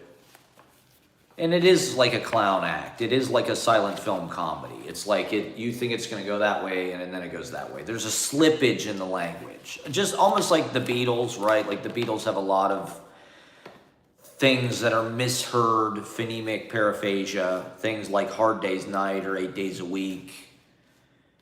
The Beatles are full of skywriting by word of mouth. John Lennon was kind of obsessed with that stuff. Spaniard in the Works. Just these it's almost like language poetry. But it's these kind of slippages between meaning and contradictions and Hard Day's Night. That's such a part of our lexicon, but it's it's easy to overlook. It's kind of a funny little pratfall of a phrase. And so, I'm trying to edit this as I'm reading it. My friend, she's like, did you read that before you went on? That's never a good sign when somebody asks that. Did you pick that before you went on stage? I've gotten that before. Did you go over that before you read it? It's kinda. I definitely could have edited this, and got it even sharper. But, I literally picked 30 pages of shit that I could read. Because I wanted to pad out my set. I wasn't sure what I was going to do. Is this audience really going to sit there and listen while I pontificate about fucking America or whatever? At least a poem, has a rhythm, has, tracks that it's on that's comforting to the audience, I think. They're used to something that, they want a song that, sounds like a song. They want a poem that, sounds like a poem. They want comedy that sounds like comedy. They don't want to see something that's some weird, anti noise music of that or something, which is usually what I do. I was just there was these booksellers outside Tompkins, and they had this language poetry fucking mimeo from 1980. Legend. Bernstein, Silliman, Bruce Andrews, I think maybe Steve Benson but I don't know. I shared a lot of things about my life. I said things that needed to be said about the Ernest movies. It grazed on things that were related to America without beating you over the head with that. I feel it related to the theme, but it wasn't Maybe it was too personal. I don't know. Maybe that was scary for people. I couldn't really tell how my friends were reacting. I was watching that movie Basquiat the other day because it's on YouTube for free, so I put it on my projector. And it's like, that guy's not joking around. Like, that guy in that art world, that whole art world is like very serious. There's like a gravity to it that it's like, it deals with all parts of life, and there's like a heaviness to it. It's like, things like Francis Bacon, or, certain things, painting in the art world is like, it's confronting, I don't know, all aspects of experience, darker aspects, queer aspects, anatomy, things like, Basquiat died. Was he in the 27 Club? Like, there's just something about that movie, that New York, I think that was like a little heavier, a little more grave. Not that that's something to aspire to, but I think, with poetry, you're dealing in like the fine arts, you're dealing in like, it's not quite the same as like entertainment, even though it has aspects of that. It's like you're working on that same scale, it's like you're aiming for those same things. So it's like, yeah, my poem was like full of death. It was full of like, I don't know, self-deprecation or reality, poverty, self-doubt. I don't know. It had really, I think it has really beautiful moments of happiness and like optimism and like golden magic. And we're living in this weird magical time. Is this our 1967? And it's magic summer. You better live it up while you can, New York City. We got the Knicks. We got these rooftops. We got these fucking live streams. We got these clown shows. We got poetry. We got music. We got community. We got open mics. We got the beach. We got people climbing the goddamn Empire State Building, falling in love, getting married in jail, getting famous, spreading, they had some kind of banner. Ooh, how about that? That banner, when the love of peace outweighs whatever the fuck. It's some Jimi Hendrix quote. When the power of love outweighs the love of power or something, then maybe the world will be, I don't know the exact quote, something like that. Oh shit, it's like thunderstorming out there. See, I thought this would be a fucking good time to live stream, but my audience, I pick them up when I can. I appreciate anybody who watches any little bit of this. I think that's just, well, that was sort of the realization I had on Monday. It's like when I started doing this on Monday, a lot of people left, but like the 3 people that stayed were like really into it. And so I feel like with the thing yesterday, it was kind of the same thing. It's like the people that came out, like, yeah, like they were into it, and like they're smart people. I don't know. Like, I think it's like I was talking to Trachtenberg, he was talking about, there used to be this place, Surf Reality. And there was some club, I forget what it was called, but he said it was by Viniero's, that Italian place. I think it's on 10th Street.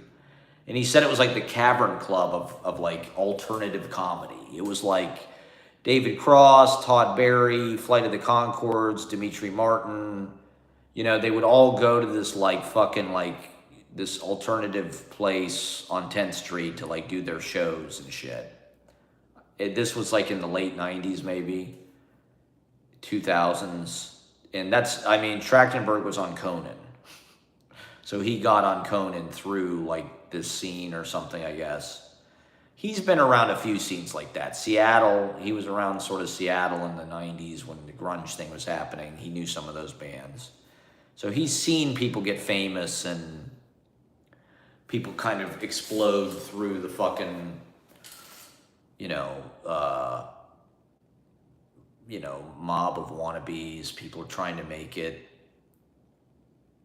just the open mic pretenders. rise out of the, lower classes of the entertainment industry into, the upper class.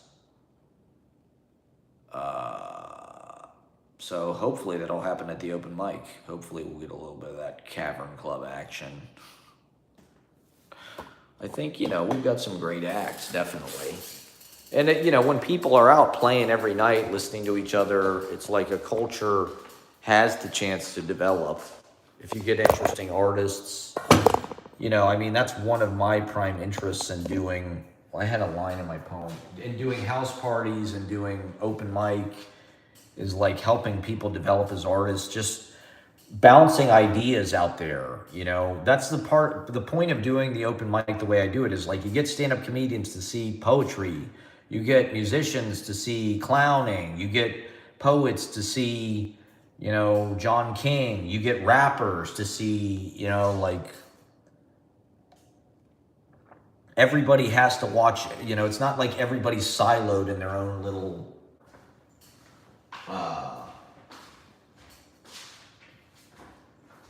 community, which is often what these things, and it's like, well, your art will become more interesting because you learn from each other.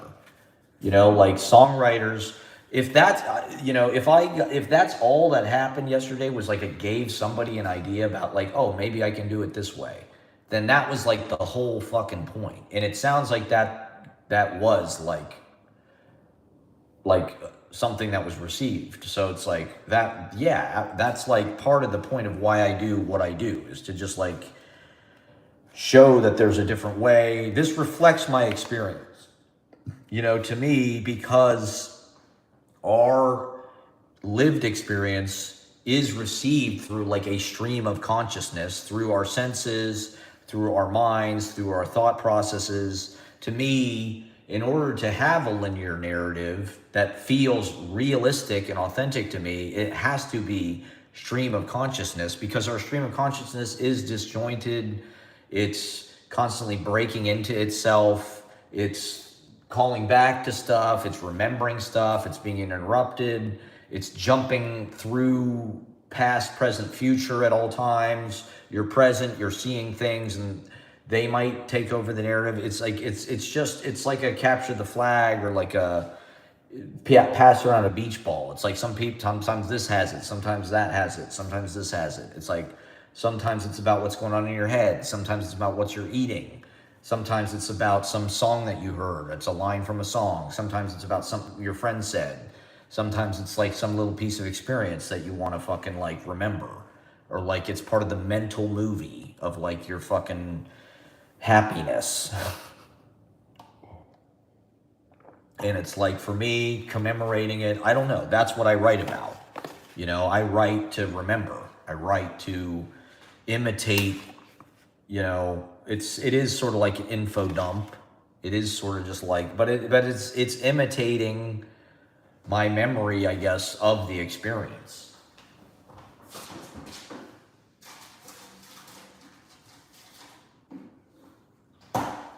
So, I've talked about this before. I don't necessarily dislike the stream of consciousness label, but it's almost just like calling like autofiction a memoir or something. It's like, yeah, technically that is true. Like, I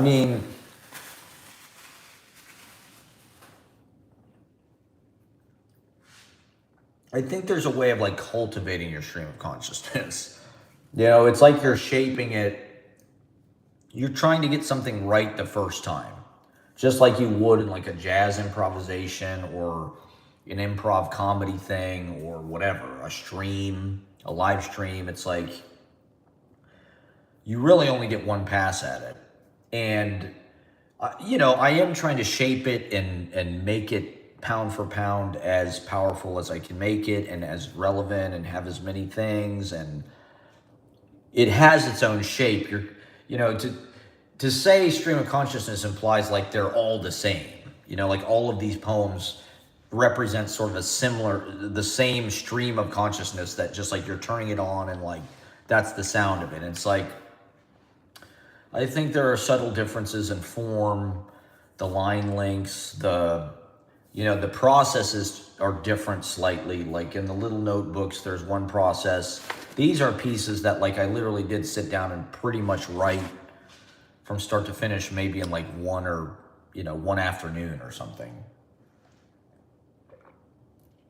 Because I wanted to work a lot. I don't know. It's like this, so it's like, I was writing regularly. I mean, this is probably a fucking 20-page poem or something that I wrote in like one afternoon. And so this gig was an opportunity to use some of that material. It's like, there's not that many places where you can read for 25 fucking minutes or something. And bringing poetry into like an entertainment context, there is a severity to it. There is like a density to it, a depth to it, but presenting it in this sort of cabaret review. I did James Brown Living in America. We did a talk show. I interviewed the audience. I thought that was pretty interesting. I've never done that before, so that was groundbreaking for me. Thanks everybody for playing along. I can't say that I really was able to make that into anything super, mind-blowing to anybody, but the fact that it even happened, I thought was significant. That's kind of, a lot of it is just like breaking down walls that, I don't know, that people don't even they didn't even know they needed them broken down. And so they'll take some ideas with them, like maybe we'll try this, or maybe that's not for us, or like,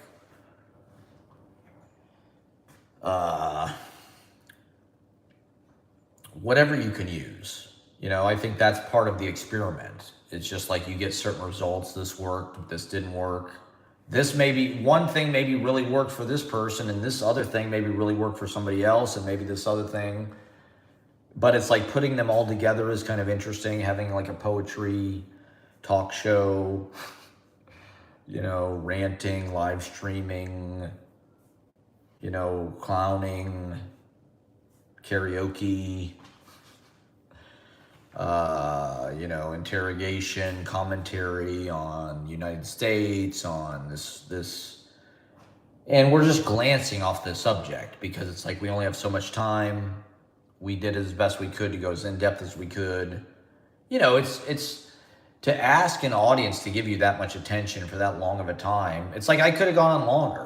I could have did 2 or 3 hours. I mean, I think Gwen said she would have watched it longer. She's very supportive. I think a lot of people were probably ready to leave. But it's also, I don't know. It's like, it's not, when you see shit like that, I don't know. It is like something that, it stays with you. Like I remember the first time I saw Matthew Silver. Or, he's somebody that it is sort of like deviant behavior, and you're like, what the fuck? This is not, very normal or something. This is not like typical entertainment. But it's almost like, I don't know, the older you get, the wider you get, you sort of go more towards it. You're like, oh, maybe that guy, he was onto something. So, I don't know. I try to make my writing as casual as possible and as accessible and simple as possible. And I was saying a lot of things that I wanted to say to commemorate the occasion and what's not. It's an exercise. You're exercising. It's a catharsis.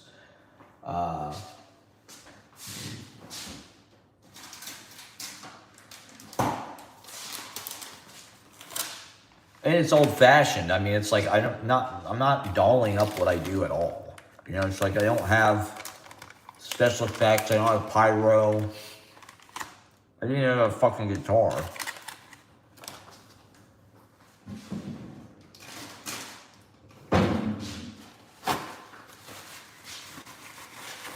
And I like, that's one of the things I like about poetry is just economically, you're creating the whole thing in the person's mind. It's like you don't need a set, you don't need cinematography, you don't need AI bullshit. It's just like you are painting this picture. I like these big pieces where it's just like it goes on and on and on and all these different things come in. because it's just a big tapestry and it kind of washes over you. Like I said, it's flow state. It kind of has to be. Keep coming forward. Keep coming forward. Keep flowing onward.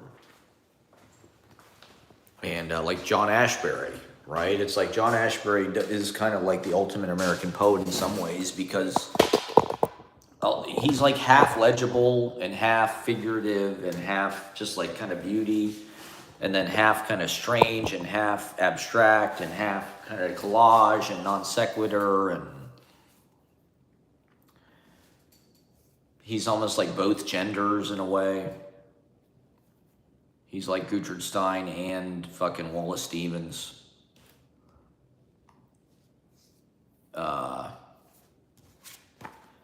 But also, you know, I've made more of a conscious effort to step away from poetry world. I mean, it's just kind of, it's a tiny bitter place. And, I don't know. I love poetry. I love going to poetry readings, but the politics of it and the kind of jockeying, it's just being locked in that world.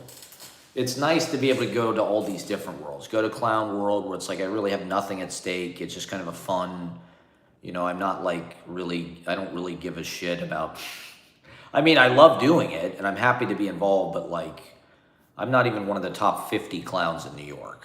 I'm like I don't even get invited to the Clown Slam or anything. It's like I'm probably one of the worst clowns.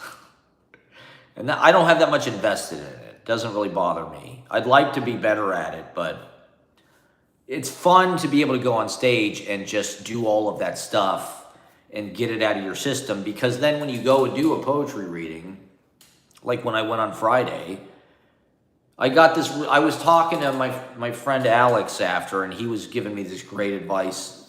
With clown stuff, it's like you want to send it all out to the audience. You want to share it with the audience. Whatever you're feeling, you know, it's like you kind of want to exaggerate it and give it to them. It's like, I don't know. That's something that like most poets, they're not really thinking about it in that way. They're not, you know, they just get up and read, and that's great. But you know, going to all this different stuff, going to music stuff, going to theater stuff, stand-up comedy stuff, it all kind of feeds into everything else. And, you know, with this show, I was kind of trying to blend all of that stuff together. Whatever I could, whatever was at hand. Little poetry, little tap dancing, karaoke. I did Living in America twice. You know, I was lewd. I did some obscenity. There were 3 guys that walked in that were just like there for the World Cup. They stayed for probably 10 or 15 minutes. I think they liked when I was talking about Teddy Roosevelt's dick.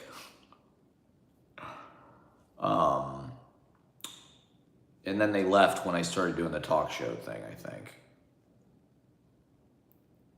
But yeah, my flyer on Instagram got like over 300 fucking views and like got a bunch of likes. I was way surprised at the positive support I got for my flyer, which that shit usually gets buried on fucking Instagram. So it did feel like, hey, maybe some people will come to this. You know, I wouldn't mind doing one of those like a month or something. If I could do one like live sort of poetry live stream in real life info dump where I read a 20-minute poem and play a couple songs. It's my cabaret act. I do some jokes. I do a couple songs. And then I read a 25-minute poem about dying in America. It depresses the shit out of everybody and is way too personal. And I don't know. I think people just, I don't know. It's like it's too honest or too revealing or too negative. I mean, I was doing it for me. You know, it was like I said, I did not expect anybody to come. I appreciate that they did, but it was I'm not changing my act for anybody, man. Not for you or anybody. And I don't know, it's not for everybody, I guess, but some people watch online. I got 3 likes. Thank you guys for liking.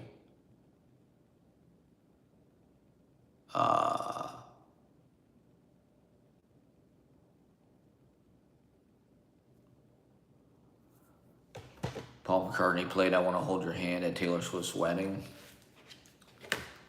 First time played live since 1965.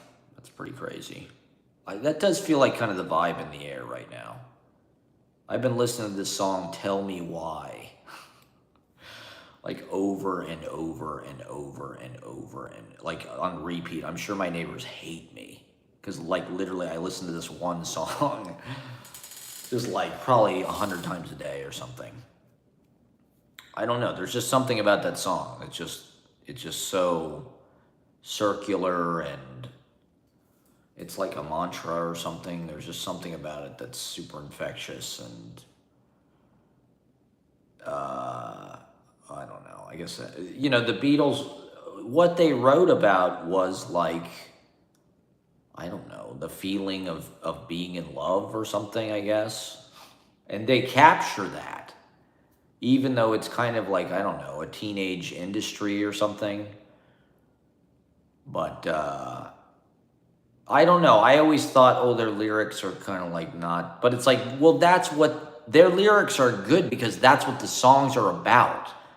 You know, something like I Want to Hold Your Hand is such a like simple phrase, but it's sweet. You know, it's like, it's just such a gentle sentiment. And there's something very innocent about it and heartfelt, heart-wrenching, the innocence of it. And it's like, well, that's what those songs are about. They're not King Lear or something. They're that in their own way. And they're really effective. I mean, they really have the whole, and like it was an industry, every rock band, I guess, was writing about that or that music, Elvis or whatever, Chuck Berry. But, you know, there's songs, the feeling in those songs, who knows how they captured that. They're just very emotional. And I don't know. That's just like a dangerous territory to get in your life. To like think that way or like live that way. To be that emotional. To be that vulnerable. To believe in that sort of music. Those songs are sort of like, it's like High Fidelity where he said, you know, he's like, am I miserable because I listen to pop music or do I listen to pop, whatever the fucking phrase is. Do I listen to pop music because I'm miserable? It's like pop music is almost like this propaganda for like getting you to, I don't know, be a simp. And it doesn't, I mean, as a man, you need to stay detached and unemotional. That's what America is all about, okay? It's about being detached and unemotional. Well, I think that's the masculine and feminine polarity. Is like these Beatles songs are really, they were written for like, you know, for girls. Or, you know, like that was their audience, was like consumer, you know, people's parents were buying them records or something. And so it's like, it's emotional music. It's, you know, it's needy. It's a feminine polarity in a way. Whereas, like, as a man, you need to be detached and unemotional. And that's the masculine polarity. All these pickup artist fucking gurus have popped up in my TikTok giving me advice about just how to be a fucking boss and how to handle your shit. It's crazy. It's fucking crazy. Just the marketplace of ideas, everybody. I'm happy to be a part of it. I'm proud to be on the internet trying to shill my intellectual property. Please join my cult of personality. Watch my fucking live stream. I mean, look at Nick Fuentes. Look at how many fucking people watch this douchebag. I had a line in my poem. Let me see if I can find it. I had some good lines. I really thought I did a good job. I'm proud of myself. You know, it wasn't quite as fucking wild as it could have been and magical, but I really thought I had a good rhythm. I had some really good line readings.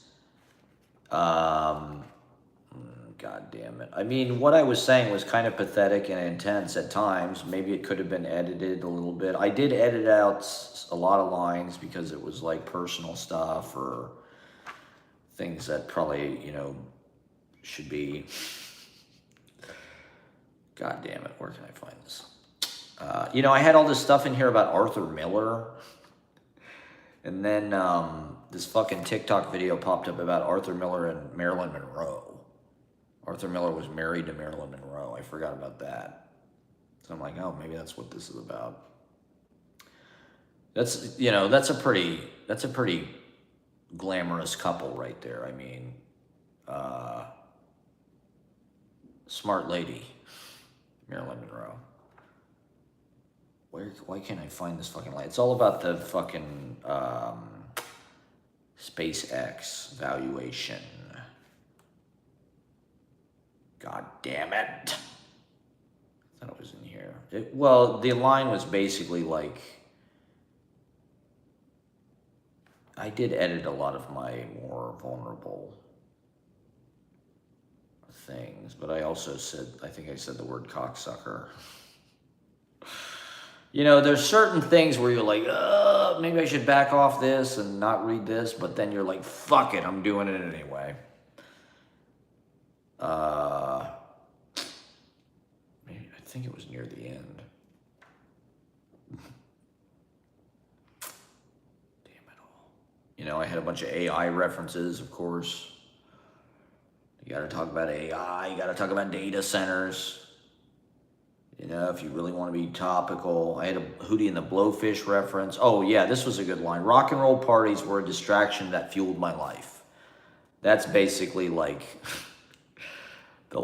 since 2014, that's the story of my life. Rock and roll parties were a distraction that fueled my life. I'm in the rock and roll party industry. I throw rock and roll parties, and they're a distraction that fuels my life. So I just need to figure out how to monetize that like on a mass. I should throw like a Wayne stock.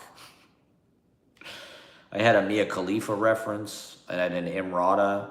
Imrata should have known better than to get knocked up by her coke dealer. I got a big laugh with that. This is the summer of expansion. New York City has been given the mandate of heaven. You know, if there were people there, I probably would have killed. I mean, there was like 10 people at one point. I think I did hit 10 people at the top of my, fuck, I can't believe I can't find. I had a couple Rambo references. I referenced Rambo like a couple different times. Rock and roll parties were a distraction that fueled my life. Double-clicking Hootie and the Blowfish on Spotify. I don't know why that's important. That's an important part of experience for everyone. Everyone should know that sensation.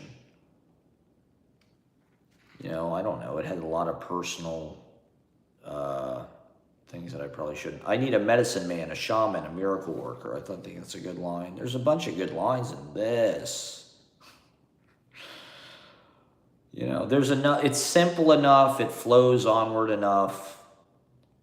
There's enough personal things in it that sort of grab people's attention, maybe. I can't believe I cannot find this fucking line.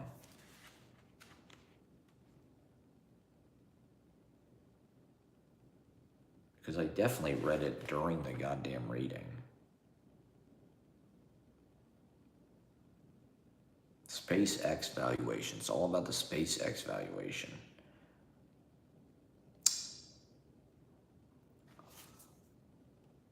God damn it. I did cut like, I think 10 pages or something. There was a bunch of stuff that I had to cut, which I would have liked to have read, to be honest. There's a lot of things that needed to be said, but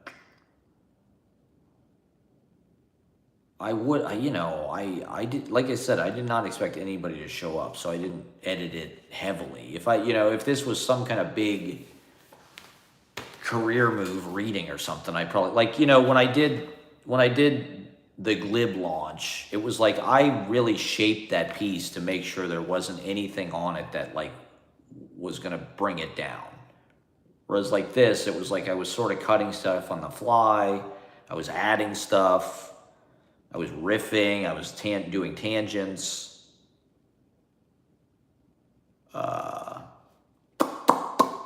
Editing out sexual things. There was a lot of sexual things in here that I cut out. Don't break the game, just hand out the tokens and provide a magical interaction. Oh, here we go. Who the fuck decided SpaceX IPO was worth $1 trillion and my life isn't worth shit? I don't even remember why I wanted to get that, but yeah. Who the fuck decided SpaceX IPO was worth $1 trillion? I think it's worth like $4 trillion. And my life isn't worth shit. Who decided that? I'll tell you who. Elon Musk decided that. And that's why the economy sucks. That's why it's all lies. Because it gives money to all the wrong shit. So I went out to Dead Pete's on Friday. Shout out to everybody at Dead Pete's. It was great to see everybody. I'm sorry I've been a bad literary citizen. You all have been doing just fine without me. And I don't know, everybody rejects my poetry everywhere I go, so it's just something that I have to I know that if it leaves any kind of impression on people at all, that's the point. The point is that it's different or something. It's oh, that guy's doing it that's his own thing that he developed.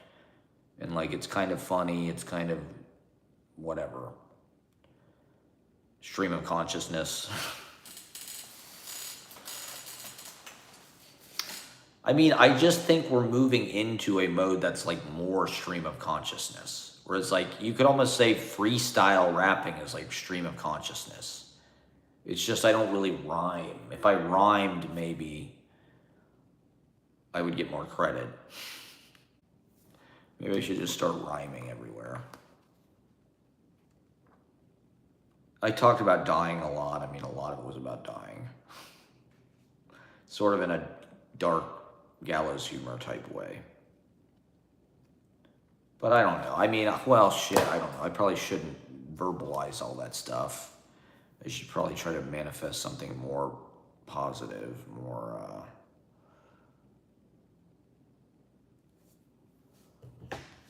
hopeful.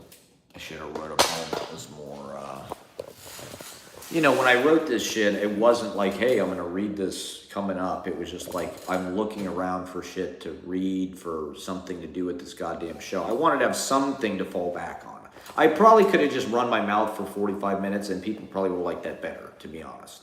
It probably would have been funnier. I probably would have got to some interesting stuff. But the poem was a little bit of a crutch. It was sort of okay, let me go back to this because I can fall back on this and just let it reads itself. It's I looked it over a few times before the show, which I do to kind of just make sure I know what because it is just in my notebook. It's there's things that I'm mentally editing out, things that I don't really know what it says, and it's my handwriting gets real small or something. So it's I do have to go through it kind of a few times just to memorize my path through it and this and that. But I also want it to be fresh. I don't want to read it so many times that it's not funny anymore. And I just I want there to be some, when I'm reading it, I want to be reminded oh yeah, that's funny. I want to be oh yeah, this is exciting to say. This is, this thing about whatever, like one thing in life fades into another. Yeah, there's certain lines in it that I'm like, well, these are really what it's about. These are the real, like, and then a lot of it is the story or whatever preoccupations. So one thing in life fades into another. You know, it's like you want to kind of be surprised by that when you read it. You don't want to just be like, you know it's coming and you know it doesn't do anything for you anymore. So I just try to pick, oh God, yeah, these people are bothering me. Everybody just wants something. Not everybody just wants something, but these open mic people just pick your bones. They all just want something.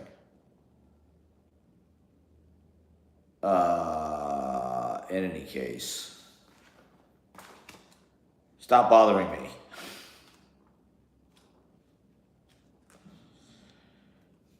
I'm talking, you know, let me wax poetic about my fucking solo show where I don't know.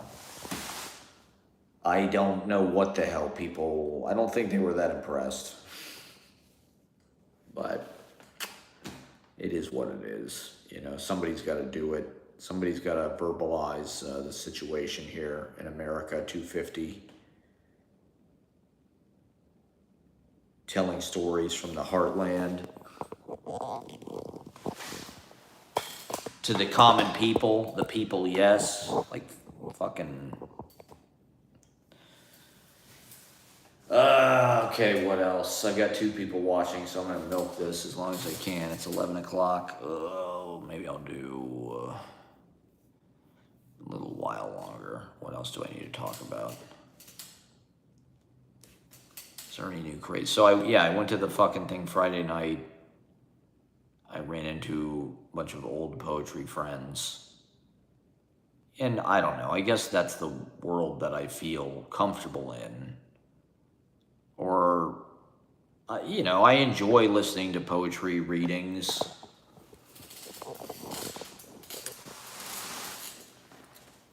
For all of the reasons I've been talking about, it's just sort of like they do something to your brain, you know, they're the highest like level of thinking that you're going to get in that kind of condensed,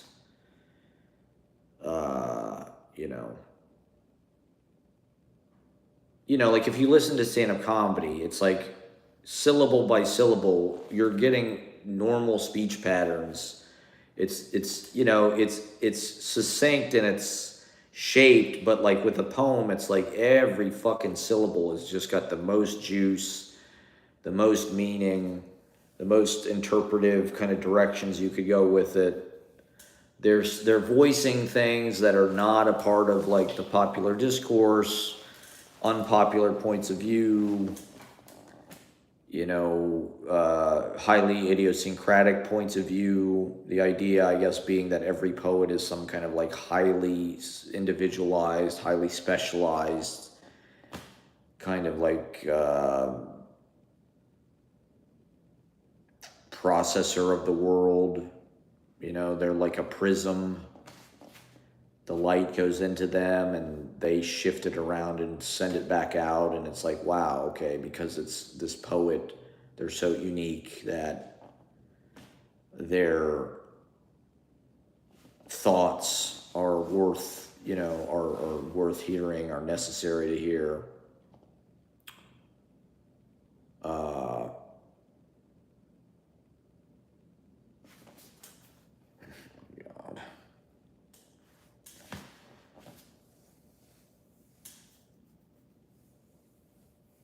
And so, I mean, it's not necessarily about being populist to some degree.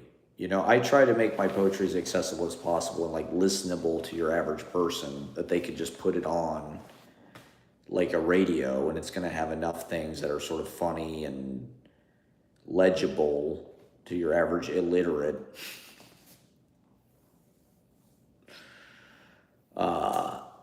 But it's almost like you're feeding down into the other artists, however that may be. Like, A lot of people at the open mic don't really love the poetry, or, they make fun of it, or they're not used to it. It makes them uncomfortable because it's so sincere, it's so different, it's coming from an alternative point of view. That's why it's important. There's just so much corporate, commercial kind of brainwashing. Everybody grew up on TV, on mass media, movies, whatever it is, pop music. And poetry is like these Lilliputian little survivors amongst these megalithic, kind of propaganda mouthpieces, whether it's TV, NBC, MTV, Jackass,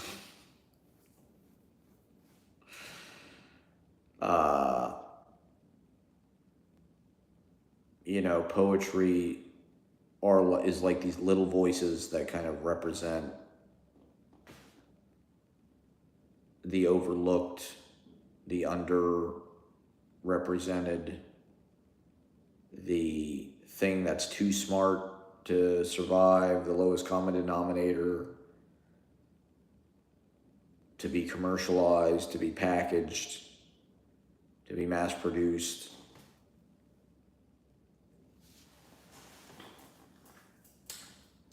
But that's not to say that it can't have influence. You influence this thing.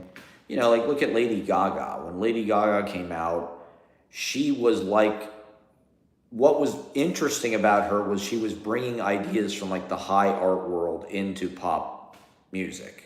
She didn't just look like Madonna. She didn't just look like Britney. She was wearing like a meat dress, and she was sort of like Yoko Ono or something. She was like this kind of grand performance artist, kind of intimidating, kind of like kabuki. You didn't even know what she looked like. She was always wearing wigs and sunglasses, and there was something like off-putting about Lady Gaga. It was like she was a little bit scary. Her monsters and all that shit, Born this way. And it was like, that was sort of at the time of like gay marriage being legalized, and Obama was sort of coming in, so the country was like sort of becoming progressive again after Bush. It was a little bit of like a winds of change, a winds of optimism. Lady Gaga was sort of like part of that. But when, the first few years Lady Gaga was around, her image was super protected. She was almost like Marina Abramovich or something. There was something about her that was like very off-putting, very intense. Controversial, maybe not that far, but like, like the meat dress, or, there's something about it that was like ugly, or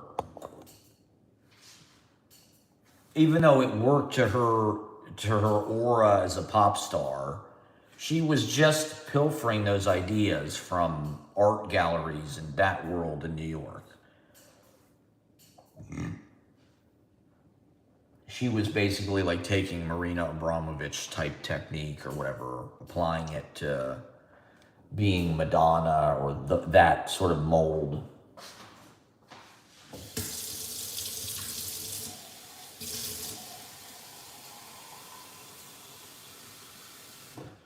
But I think the startling quality of that did like work to her advantage.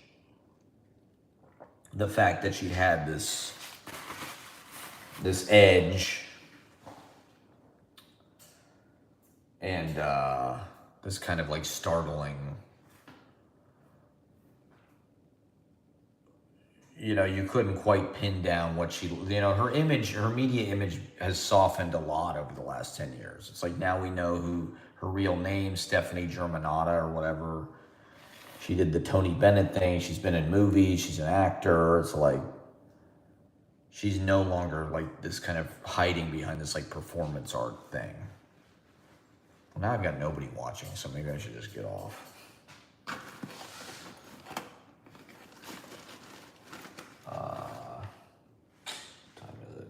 Maybe I will just, well, now I got one person watching, okay.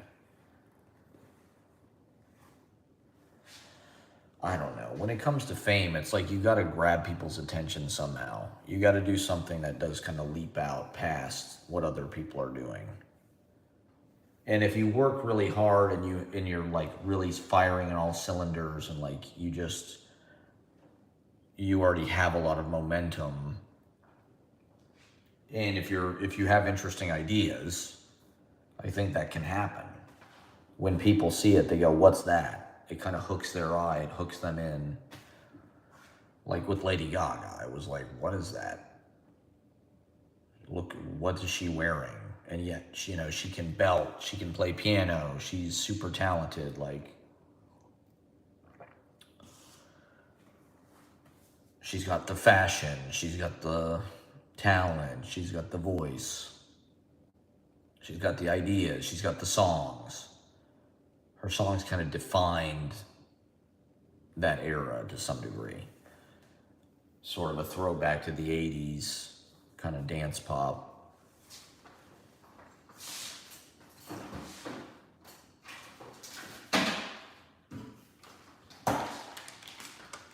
I gotta get my sodium quotient in here.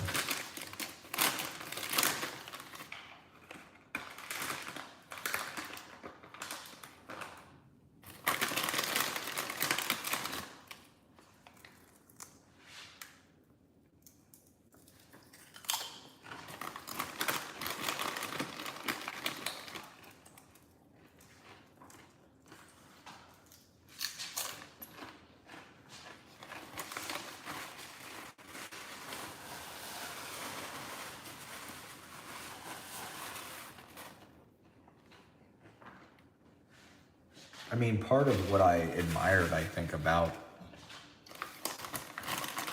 the artists that I was trying to imitate or like used as a model was like, they just kind of embraced whatever they were capable of, like the book cover, they draw it themselves, it's just like pen and paper. They'd have a friend do it. They have a kid do it.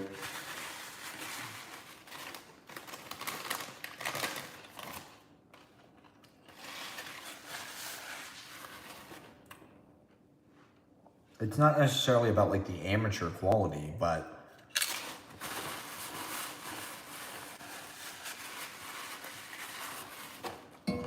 there's a beauty to hand-drawn stuff, to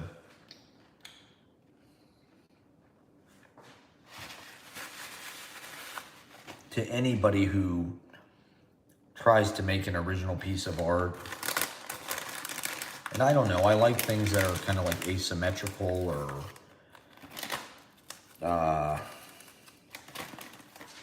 not necessarily incompetent, but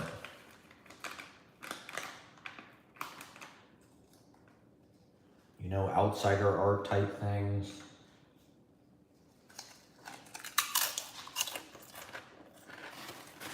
Perfection is kind of boring. There needs to be like a little bit of a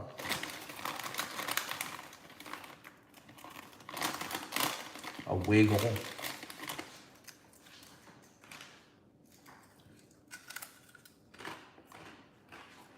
A funk.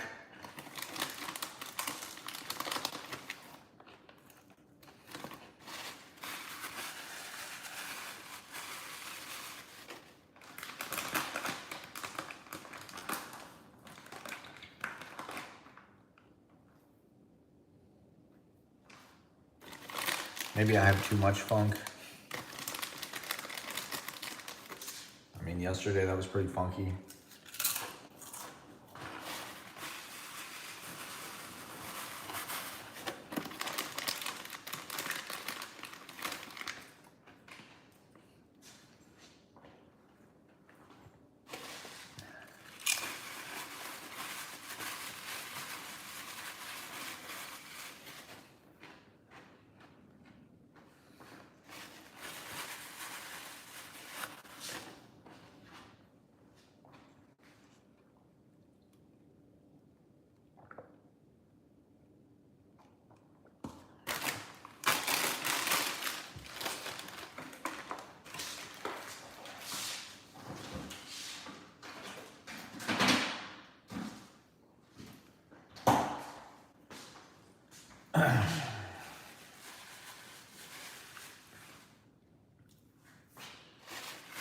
like, I don't know.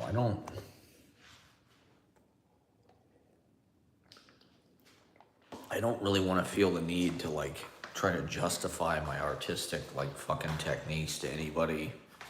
Part of the point of it is like to occupy these spaces and like do something different, do something in defiance of just like the commercial standard, the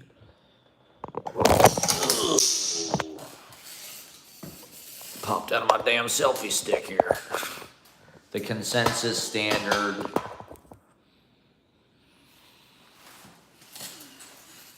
I don't know, I'm an analog. You know, that's what I realize is like I'm fucking analog as hell.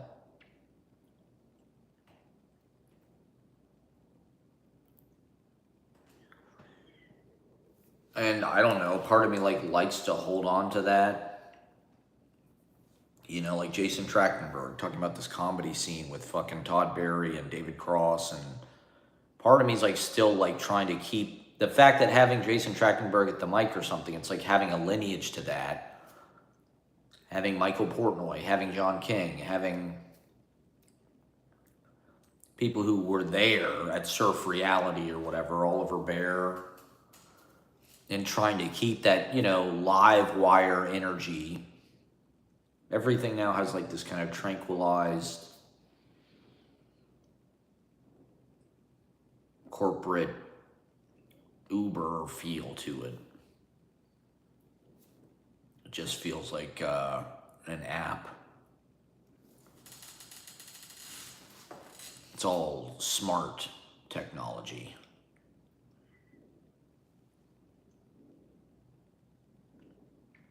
But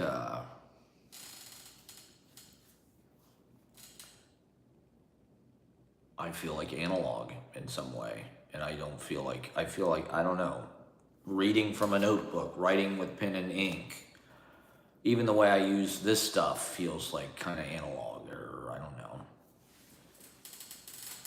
The open mic, that's pretty analog.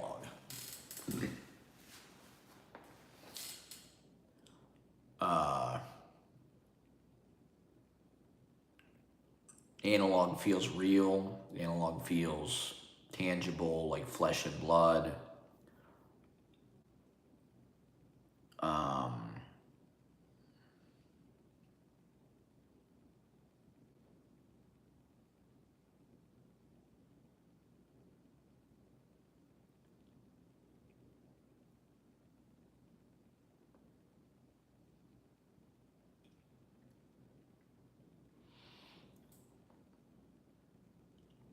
Do these distinctions matter? Is it a war that we already lost? Everything's fucking digital, everything's AI, everything is ChatGPT, everything is moving in that way towards singularity, towards putting a chip in all the poor people. So, I don't know, keeping the mind alive by writing it down. But, you know, I'm also trying to reflect a modern speed of thinking and distraction. You know, it's like now like ADHD is like built in. It's like there's just everybody's got ADD. I mean, how could you have a phone and not have ADD? Like a phone is like literally, it's like designed like ADD.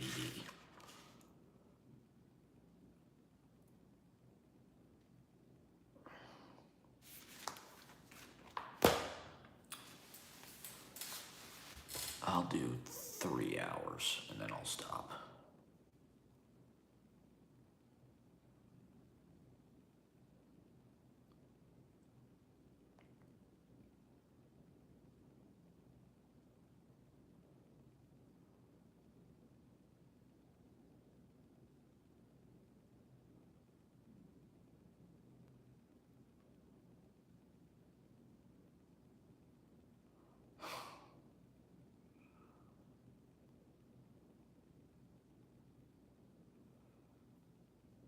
Okay, well, no one's watching, so maybe I'll give it a sec before I start to really rev up my...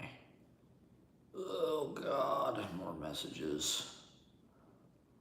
More annoying messages from people.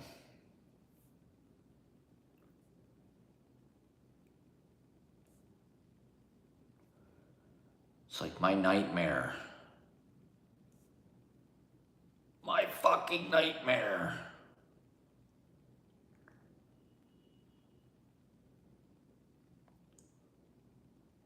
People are pathetic, man. Okay. Well, a lot of people on Facebook did look at my story. See, when I share, I know absolutely no one cares. When I share an Instagram story to my personal Instagram, I have the option to share it to Facebook. And so I have been sharing stories to Facebook, not on purpose. It's just like I'd have to go on Facebook and delete it. So I'm just like, you know what? Fuck it. Let me just post it on fucking Facebook, and whoever wants to look at it. I don't use Facebook, but like, it's just weird because it's like connected to everybody I went to fucking high school with and just all these weird people. You know, like Instagram is really where like probably my friends are. Not that I don't like these people, but it's like, it's just such a weird collection of people that like, people I took an improv class with, or like, you know, older people that like don't use Instagram, people from my hometown, people I went to high school with. So it's like, I got pretty good number of views on these fucking stories, but it's like just a strange... This one girl who I was like in love with in like 7th grade. She's married and has had kids for like a long time. She looked at all my stories. It's like, okay, that's kind of a win. That's a win right there. Because I don't know, I'm just like on stage yelling and it looks kind of like stand-up comedy or something. So maybe people that I went to middle school with are like, okay, Matt Proctor's like doing stand-up comedy. That makes sense. Makes fucking sense. Because now I'm just like at the attitude where it's like, well, fuck, you know, why? Let everybody see. Just let your whole ass out on the internet. Why not? Everybody can just watch everything, and why even try to hide it? Why not just share it all? My grandma looks at my Facebook stories. And I was afraid of that. She's probably seen my YouTube page. I mentioned that at the open mic yesterday. My grandma has probably a great American, Sue Matthews. You know, my family felt like the Kennedys or something. We had this lake house.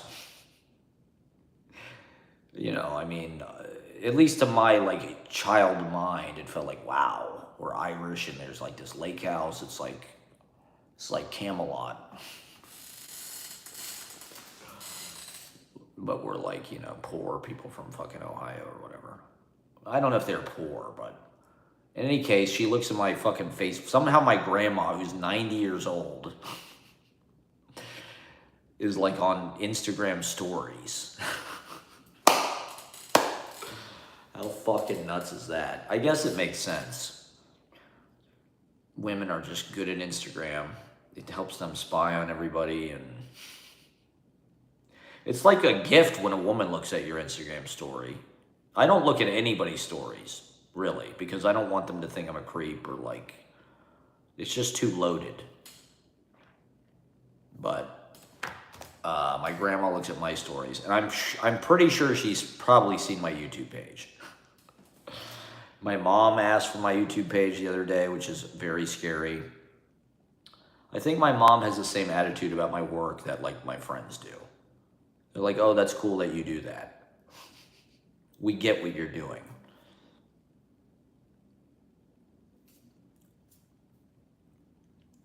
But it's not like, wow, we love it. You're amazing.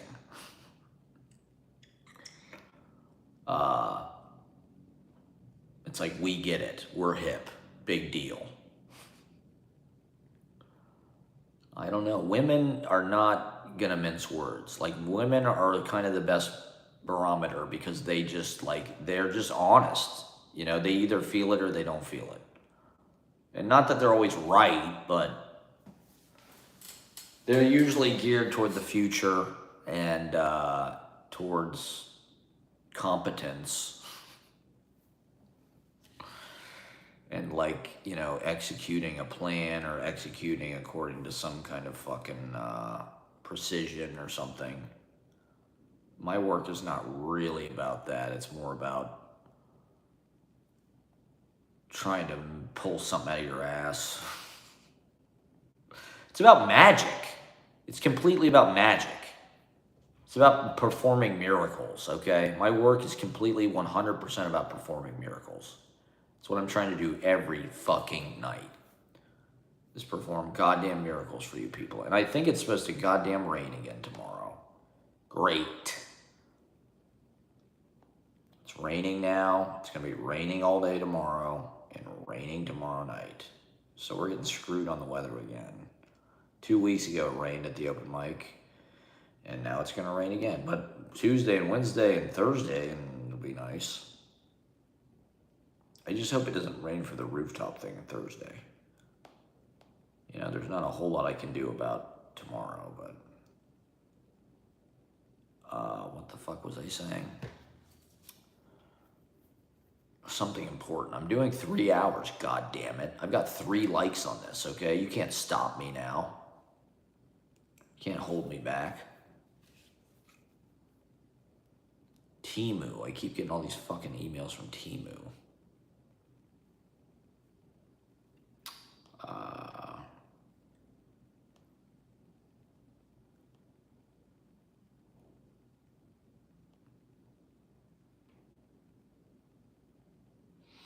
Oh, I met this guy at the clown show out front. He said I had good timing. We talked about alt comedy, Nathan Fielder, Connor O'Malley. He was like onto all the kind of hipper stuff, so he gave me some recommendations. It's good to be out meeting people. You know, I've been watching movies the last 3 years. It's like I prefer to take my inspiration from real life, generally speaking. I do like meeting people, word of mouth, having convos. You know, I mean, going out to the shows. You know, the idea of being a part of a community or a culture is like there is some influence on each other. You learn from each other. You know, part of it is this thing. It's like you are the 5 people you spend the most time with, right? You want to pick people that are stronger than you, that you can learn from, that will inspire you to try harder, give you ideas. That's what I try to do with other people. I try to, you know, give them ideas based on what I see, things they might be good at, things that are working for them, directions they might try to go in, new techniques they can try.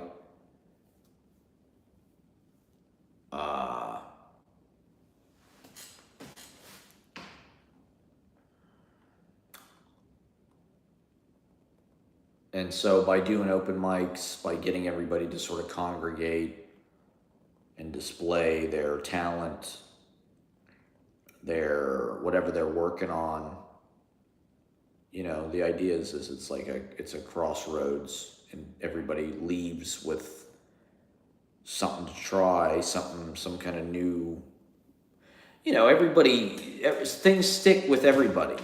You know, that's part of the fun of doing it. It's like you can't even predict or even track that. You know, who's going to remember what, and what moments are going to stick, and what lines are going to stick, and what songs people liked, or what, you know, what performances people are going to remember. Everybody takes their own little package of memories, the things that spoke to them, the people that they want to connect with, work with, collaborate with, whatever it is. So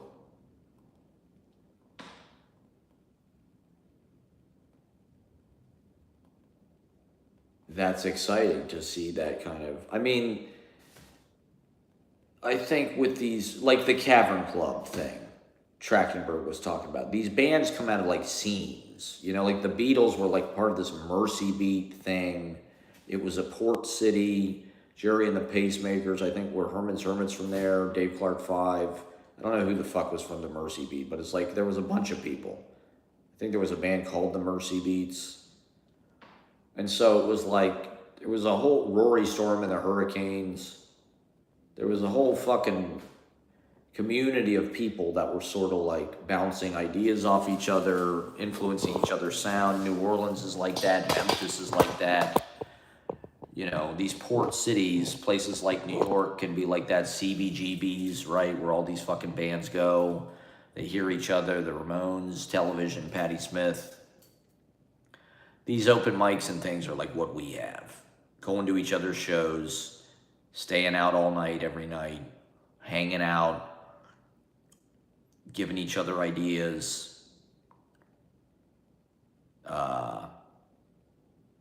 You know, even when they were making Revolver and Sgt. Pepper's and shit, the Beatles were going out to pubs in London. They'd go to the Rolling Stones gig. They weren't like overly competitive and like trying to hide and stuff. It's like they would go out and watch the new stuff. They wanted to see Jimi Hendrix when he came out. You know, it's like they would go to the bar and just hang out at the fucking bar. Like, you know, now we have the internet and like a lot of shit happens on the internet. Or like for me personally, it's like I do like to touch base with like my YouTube outreach at least once or twice a week, but I don't know. The in-person experience, going through a whole evening of performances and open mic, whatever it is, it's a little bit more of a journey. It's a little bit more of a transformative kind of bonding ritual.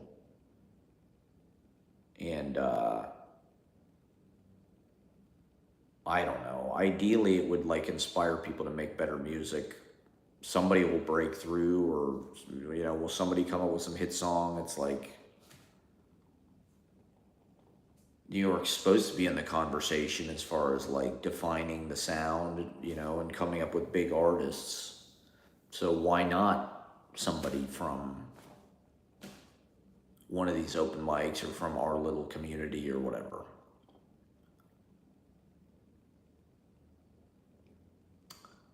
You know, why back then it was Flight of the Conchords. I think somebody said that Cat Power started out at like Sidewalk Cafe.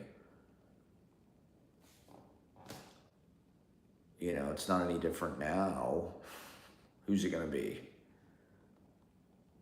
How do we do it now?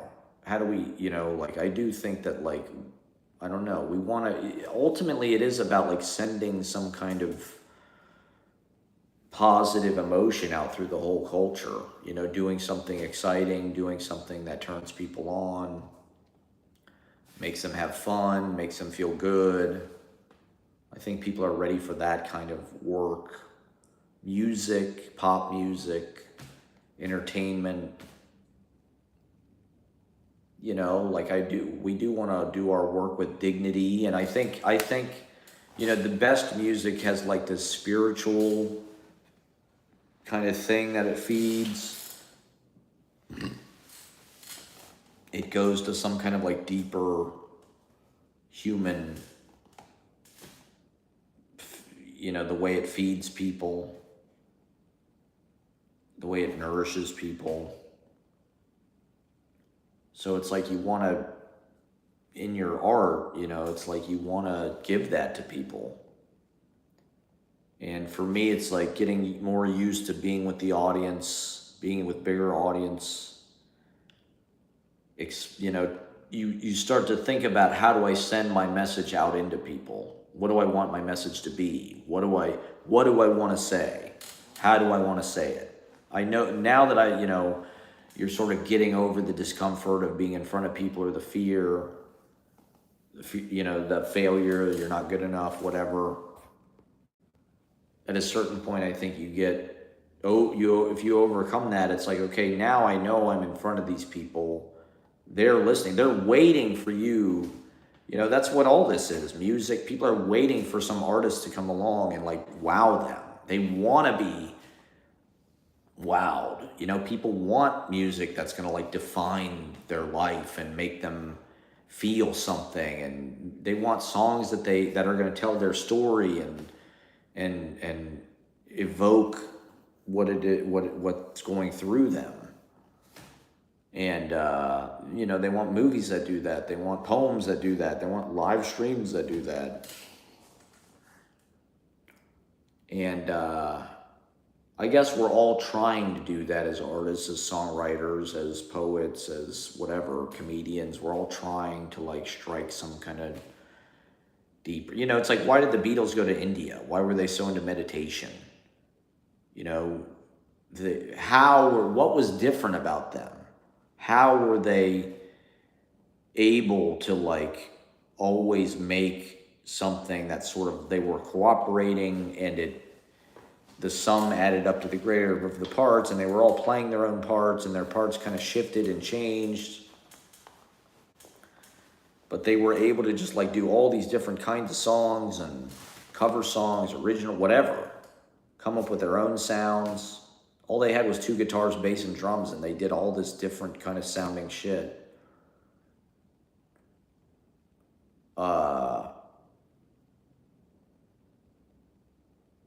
They worked really well together. They were listening to each other. They were playing parts.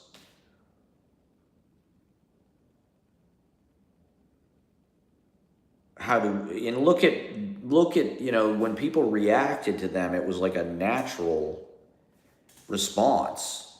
Their sounds were just like creating that spasm of reaction.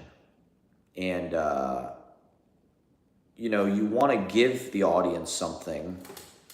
You want to make them feel something. I guess for me, it's like, I am such a cerebral person. My work is more like people's brain. It's more about thinking.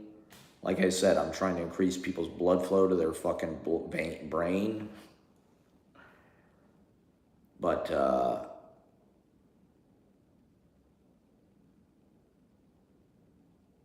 I don't know. You know, the point is to make them feel something, and to make them, to move them, to reach them, to define some part of experience they're having difficulty defining.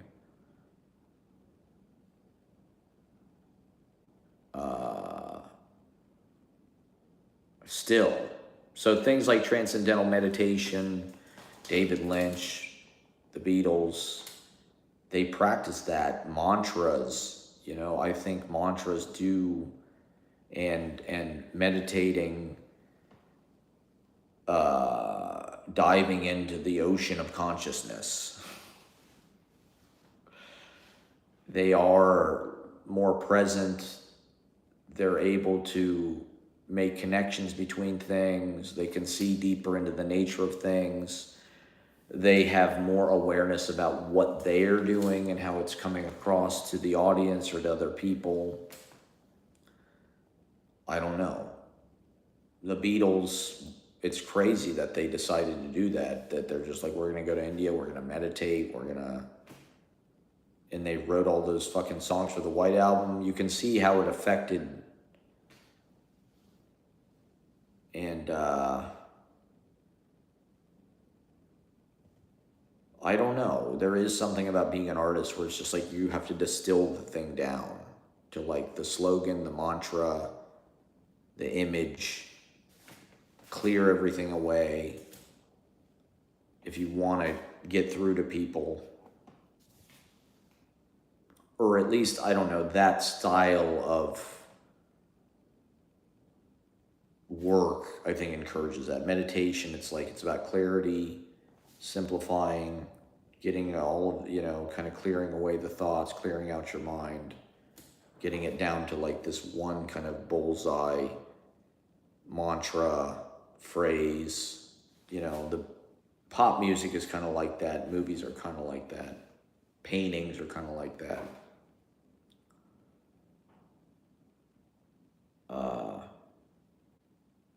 All right, I I've done 3 hours. And so I think everybody's in kind of this mad rush to just like be a better artist and break through. And what is it? What is the X factor? What is that thing that's missing?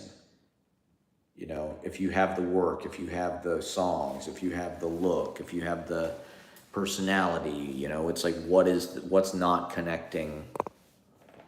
How do you get there? How do you write the song that's like going to get through to everybody? How do you sharpen your production? How do you sharpen your whatever it is? How do you connect with the audience better? I obviously don't fucking know because I've got 3 likes on this and probably 20 views or something, but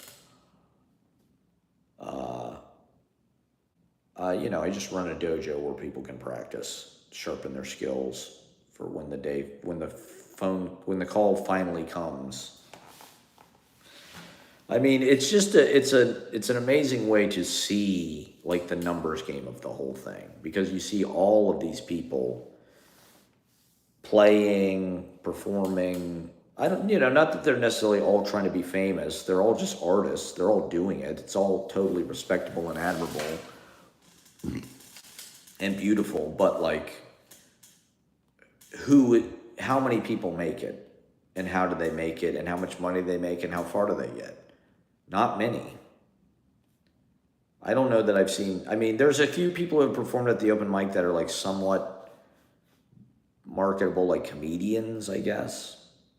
But they're not necessarily like famous per se, not yet anyway. There's some people that are like influencer-ish, but